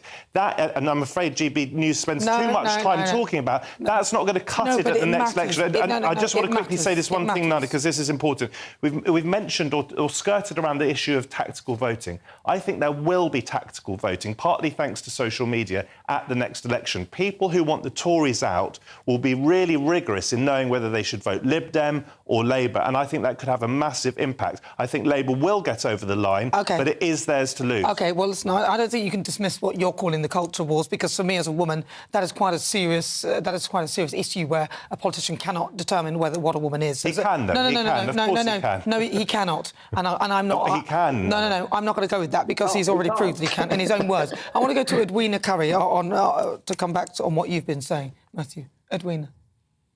Well, yes. I mean, let's just remember that if we have a hung parliament, if we have a party that wins but has the largest number of seats but can't form a government, then actually that's really disastrous for this country. What we really need is a government that's got a sufficient majority to be able to carry through its programme and to guarantee some kind of stability. What we've been seeing, Nana, is a vote against incumbents, not only in this country, but in countries like Finland and Italy, all over Europe.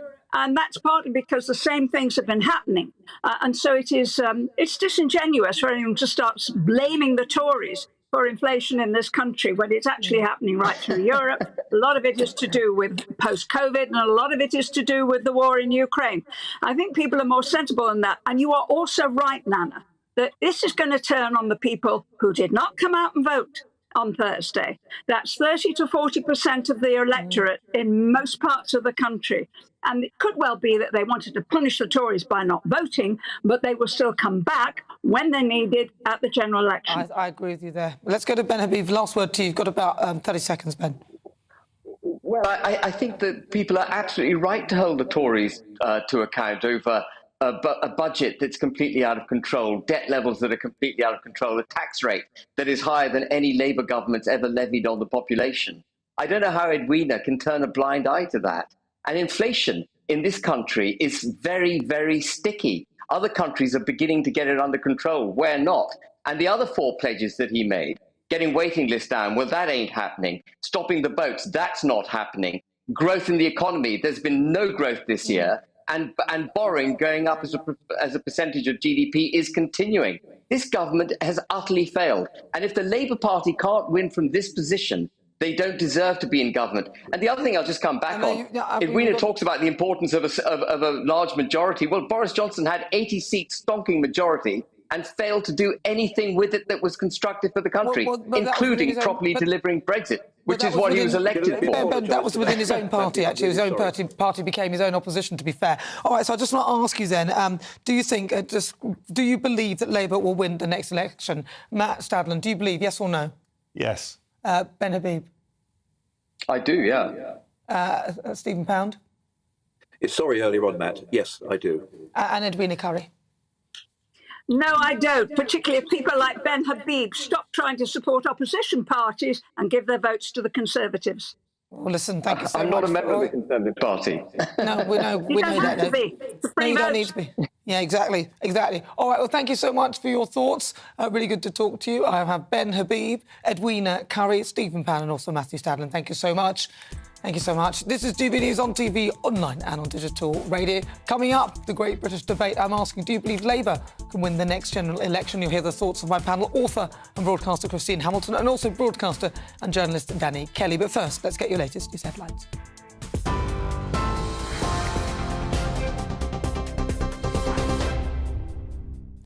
Nana, thank you. Good afternoon. I'm Bethany Elsey with your top stories from the GB newsroom at 33 minutes past 5.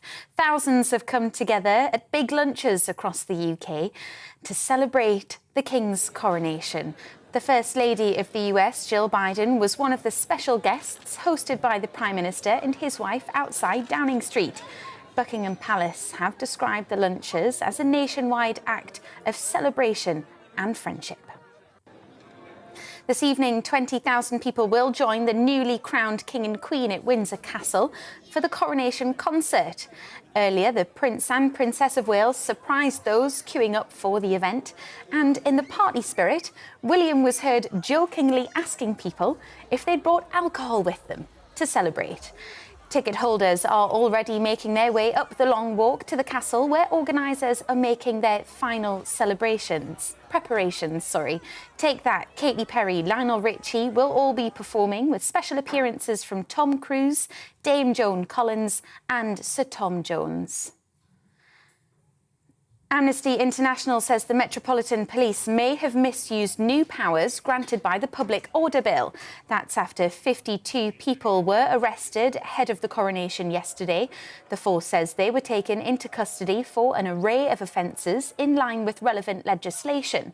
But the chief executive of anti-monarchy group Republic, Graham Smith, who was held for nearly 16 hours, claims there's no longer a right to protest in the UK.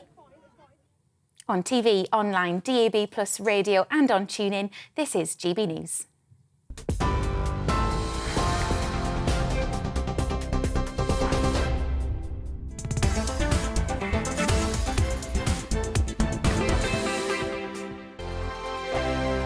I joined GB News because I was sick and tired of not hearing my views being represented, not just mine, but so many people that I knew and spoke to. I just couldn't get my voice out there. I couldn't say anything. I couldn't do anything. Whatever the narrative was, I kind of had to follow it. GB News is there to provide a voice for those who have been ignored by the establishment media. We think different things, we've got a different style. GB News is here to be optimistic and positive about the future. It's real kind of dynamic and flowing, with the audience very much at the heart of it, like a big family.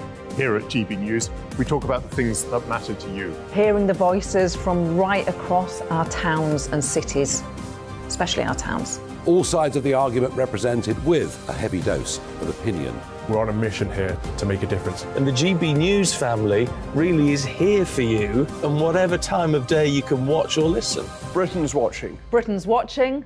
We're proud to be GB News. The People's Channel. Britain's news channel. Westminster is going around in ever-decreasing circles, followed by the media. Britain is broken. How on earth did we get into this mess? But more importantly, how do we get out of it? Join me at 7 p.m, Mondays to Thursdays on Farage, here on GB News. We will have open, rational debate. We've got to work out how Britain moves forward from this. Join us here on GB News, the People's Channel. Britain is watching.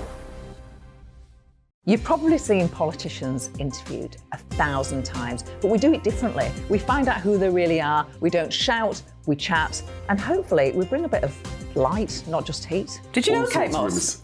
Apparently. Do you have a pair of jeans or a pair of jeans? No, of course I don't. What would I do with them? My friends are like, oh my God, what's she doing now? Join me every Sunday at 6 for Gloria Meets, only on GB News, the People's Channel, Britain's news channel.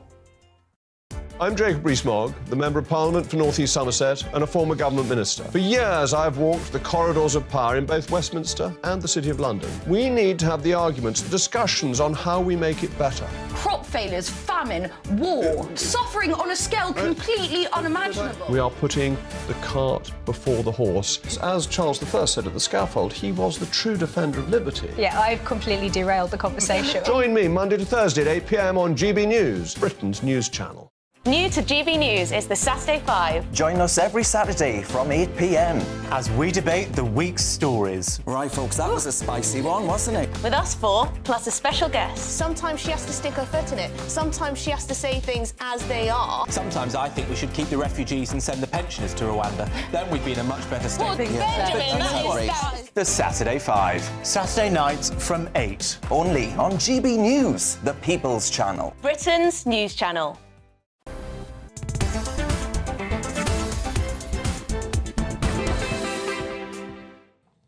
Hello, good afternoon and welcome. This is GB News on TV, online and on digital radio. I'm Nana Akua and we're live. It's time now for our Great British Debate this hour. And I'm asking, do you believe that Labour will win the next election? Now, that the Tories have lost over 1,000 seats in local government. The Keir Starmer's party looks to be in prime position to swipe the keys for number 10. However, it is still uncertain whether these results would translate to winning an outright majority in a general election. So, for the Great British Debate this hour, I'm asking, do you believe that Labour will win the next general election? Right, let's see what my panel make of that. I'm joined by author and broadcaster Christine Hamilton and also journalist and broadcaster, it pains me, Danny Kelly. Christine, I'm going to start with you. I'm teasing you. Christine, I'm going to start with you. Do you think Labour can win this next general election? Not outright, but I think they will emerge as the largest party, I'm afraid, yes. I mean, if they were going to win outright, they would have done better in the council elections. But it wasn't that their share of the vote went up massively. It was that Tories stayed at home. And the Tories, let's be honest, they've been a complete soap opera for goodness knows how many months. They really have. They haven't done themselves any service. They're not Conservatives. If people want to vote Conservative, what's the difference between the Tories and Labour? You know, they need to fulfil the promises that they said they were going to fulfil. They need to stop the boats. They need to repeal all the laws that they were, you know, let's take back control. It's what we were told. They haven't done it. You know, I think they're going to do, is it 80 out of 800 or something like that? They're not doing anything like enough to repeal all those laws. We're still sort of, they're in cahoots or in, well, what's the word I'm trying to think of? Well, all right, in bed, yes, with sort of liberal, democratic, globalist sort of ideals. They're not cutting taxes. They're not behaving like Tories, so what do they expect? But what worries me is that we will have Starmer at the head of a minority government and his tail will be wagged by the hard left in his party, the Corbynite MPs, who, goodness knows how many of them there'll be there, 20, 25 or so. The SNP, we may well, depends how well they do, and the Lib Dems. So it's going to be a recipe for weak government, but yeah, I'm afraid I think Starmer will be at the head of it. Well, you saw what we did with when we had the coalition last time, or when the coalition of chaos, or when Theresa May was sort of in charge of the Conservative Party and they had like a minority government. It was horrible. Danny Kelly. If Rishi Sunak wants to make a goal line clearance, he wants to get up the M6, a goal line clearance, saving a defeat, you know, grasping a victory out of the... Yeah, he wants to get himself up the M6 and go and see Councillor Mike Bird, who is the leader of Walsall Council, a Conservative council. Now, if Conservatives decided not to vote the other day, then that just shows how brilliant Walsall Council is performing. And I have a quote here from Councillor Bird, and he actually addresses the Conservative Party. The Conservative Party needs to realise and recognise that we have got a hard-working council, and we were recently judged as one of the best in the country. And here we go. The secret is hard work and credibility. The Conservatives don't have credibility in some people's eyes at the moment. What do you think the Labour Party do, though? What about the Labour Party? I think the Labour Party can win. Whether I want them to win or not is a different thing, but I think they can win. But I feel that a lot of the media don't seem to be scrutinising them as hard as they scrutinise the Conservative Party. But they'll start doing that. For example, I don't even think they will. I mean, for example, let's take Beergate for one. That was hardly scrutinised. It was clear that Keir Starmer wasn't telling the truth when he said that he didn't know Angela Rayner was there, because it turned out she was. I mean, Angela Rayner, I've met her. She's a force of nature. You know if she's in the room. You know, to say that you don't know, then to say it's like an impromptu gathering when it turns out there's a memo that proves that it wasn't, and stuff like that. But nobody wanted there was no appetite to scrutinise that. And it seems that there isn't an appetite, especially from the BBC and Sky. When I watch, they don't want to scrutinise these people, and that's what my concern is. These people get in, and then they're left to kind of do what they want. I agree with you, but I honestly think that we have moved on from Beergate. I quite agree, he got away with it, but we've moved on. But what they need to start scrutinising is Labour's policies, because at the moment, apart from the fact he doesn't know what a woman is, we don't really know what their policies are. But even that, they let them off the hook. As we approach the election, we are going to see they're going to drill down into what exactly, and they should do, the media should do that. They have a responsibility. I was listening to your panel debate, and Matthew quite correctly said that Keir Starmer does know what a woman is. The problem is that he won't say what a woman is. Well, that's what's so important. For fear of offending people. He needs to say what a woman is. But I can't guarantee that he does know what one is. If he I'm concerned that he believes... Oh, well, we're in trouble then if he's going to be the Prime Minister. I am actually concerned that he believes that you should encompass somebody who is a trans woman as into the definition of woman, as in just a woman, that we're all equal and we're the same. And we're not the same. And it's, trans woman, there's nothing wrong with being a trans woman. You're a trans woman, accept that. But you're not then a woman. I'm a woman, I'm a biological woman. It shouldn't be that the trans woman and a woman are the same thing. And for us to be in the same category, especially on certain things where there's strength and sporting and other events, I think, and that's my concern. We're in trouble. Women are worried. And when I hear people say, some people say, women never complain if there's somebody who's trans in the bus. That's because, in my view, some women are actually slightly intimidated because we know that the person is a man. So, That clip of him not being able to answer what is a woman, it will go round and round and round, obviously, as the election comes home. And the Black Lives Matter taking the knee. Oh, I mean, come on. That's going to I know, haunt that him. picture of him and That's going to Rayner. haunt him. Yeah.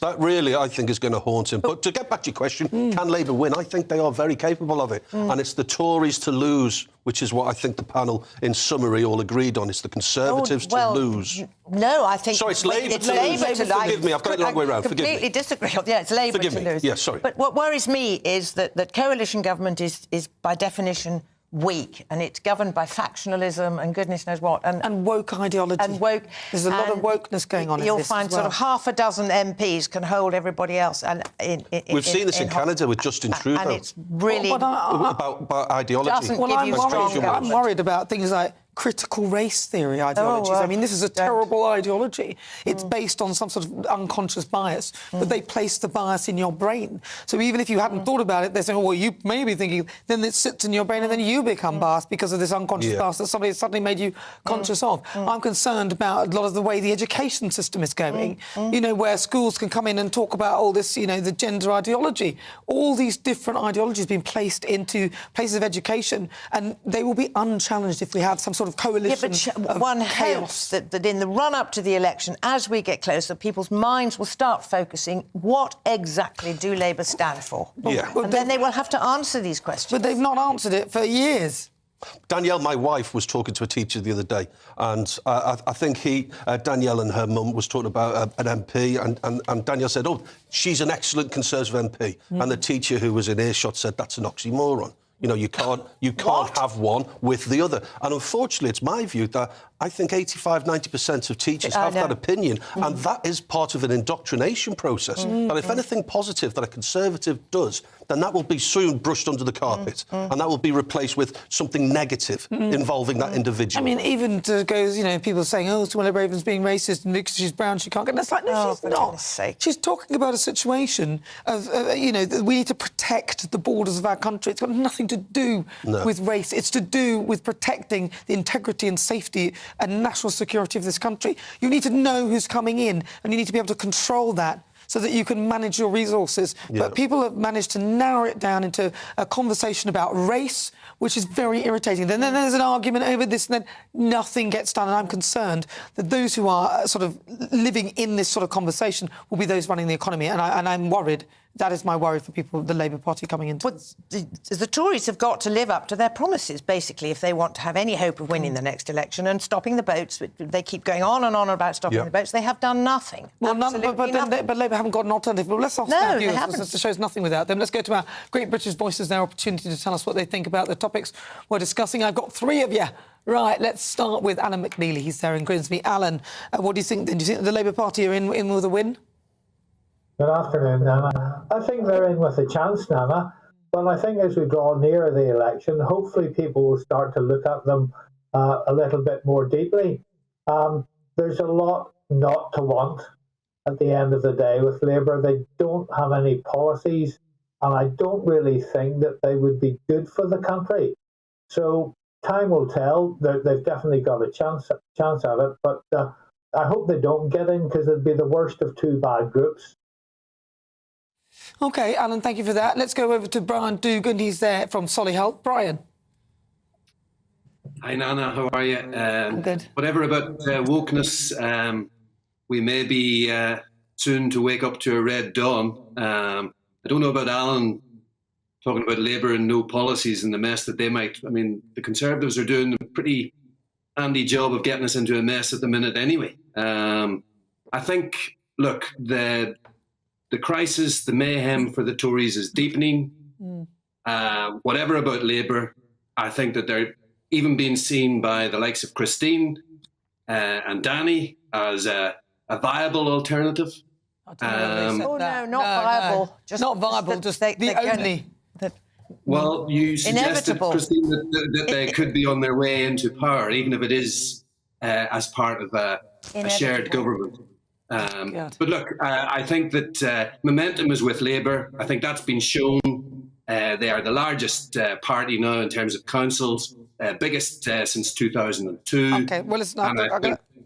it's going to be very interesting between now and election time as to what the Conservatives can do to slow that momentum for Labour. All right, well, let's get Seshni in. Seshni, what do you think? You've got about 30 seconds, because he took all your time.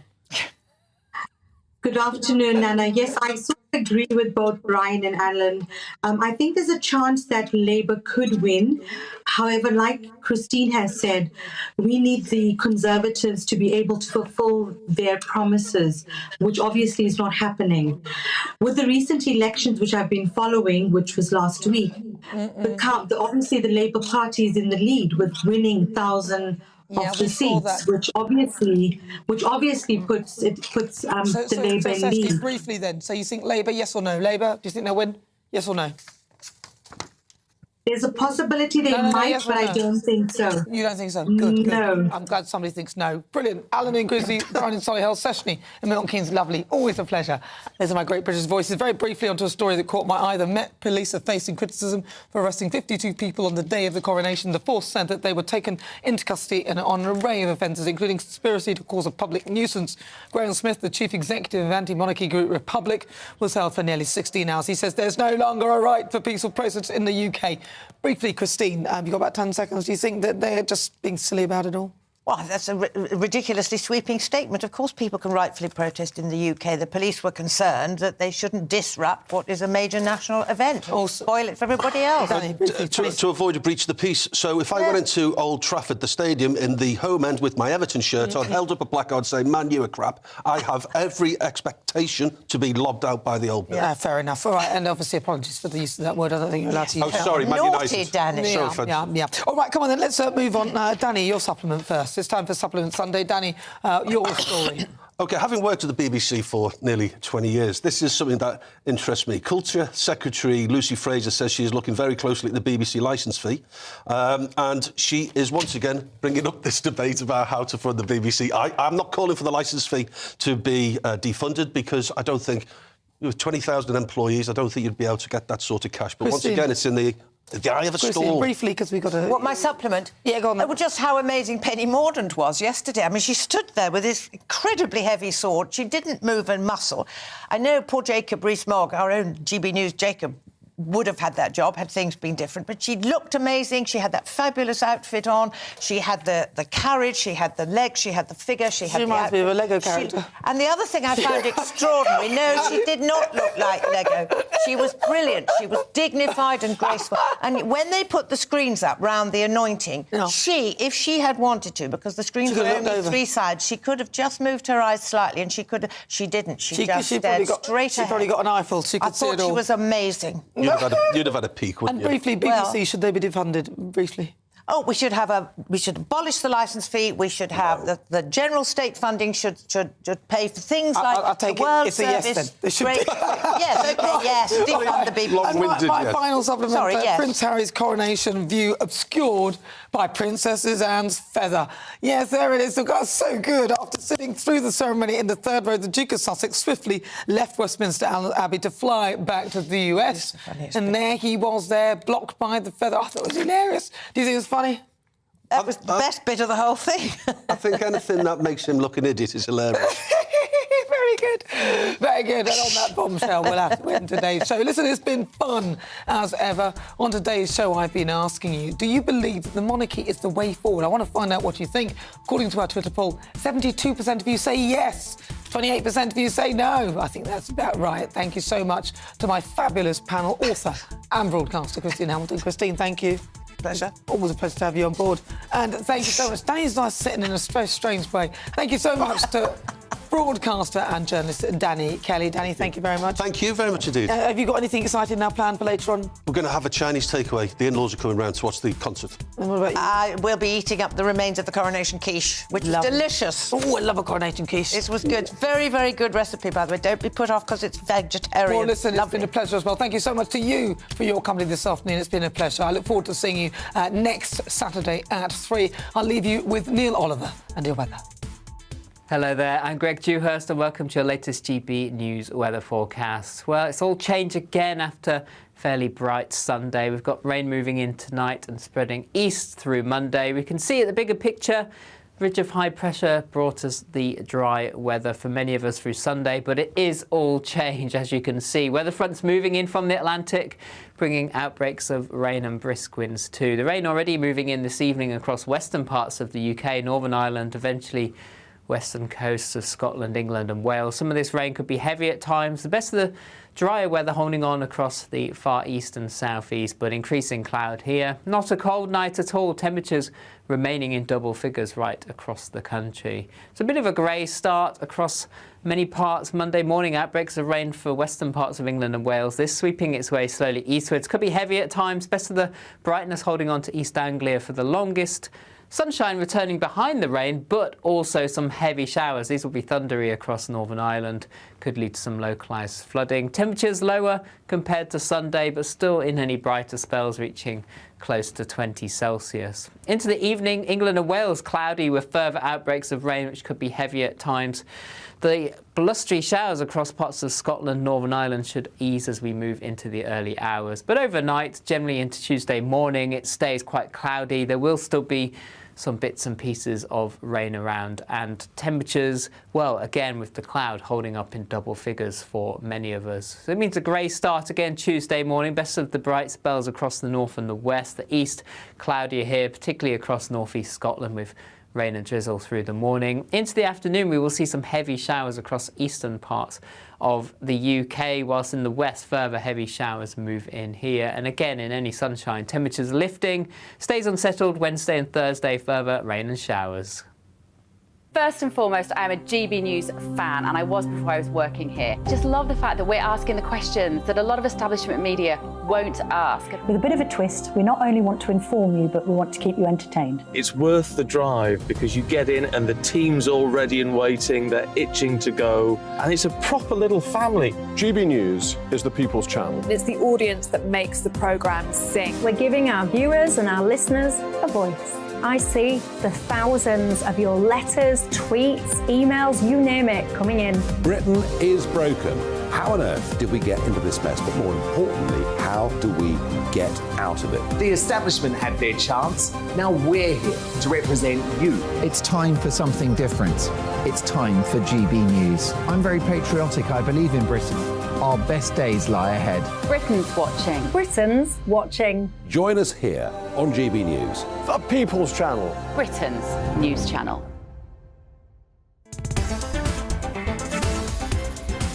Monday to Thursday nights on GB News. At 6, it's Dubes & Co. 7 o'clock, Farage. At 8, join Jacob Rees-Mogg. And at 9, Dan Wootton Tonight, followed by Headliners. On TV, radio and online. This is GB News. First and foremost, I'm a GB News fan, and I was before I was working here. Just love the fact that we're asking the questions that a lot of establishment media won't ask. With a bit of a twist, we not only want to inform you, but we want to keep you entertained. It's worth the drive because you get in and the team's all ready and waiting, they're itching to go, and it's a proper little family. GB News is the people's channel. It's the audience that makes the programme sing. We're giving our viewers and our listeners a voice. I see the thousands of your letters, tweets, emails, you name it, coming in. Britain is broken. How on earth did we get into this mess? But more importantly, how do we get out of it? The establishment had their chance. Now we're here to represent you. It's time for something different. It's time for GB News. I'm very patriotic. I believe in Britain. Our best days lie ahead. Britain's watching. Britain's watching. Join us here on GB News. The People's Channel. Britain's news channel. Join me, Patrick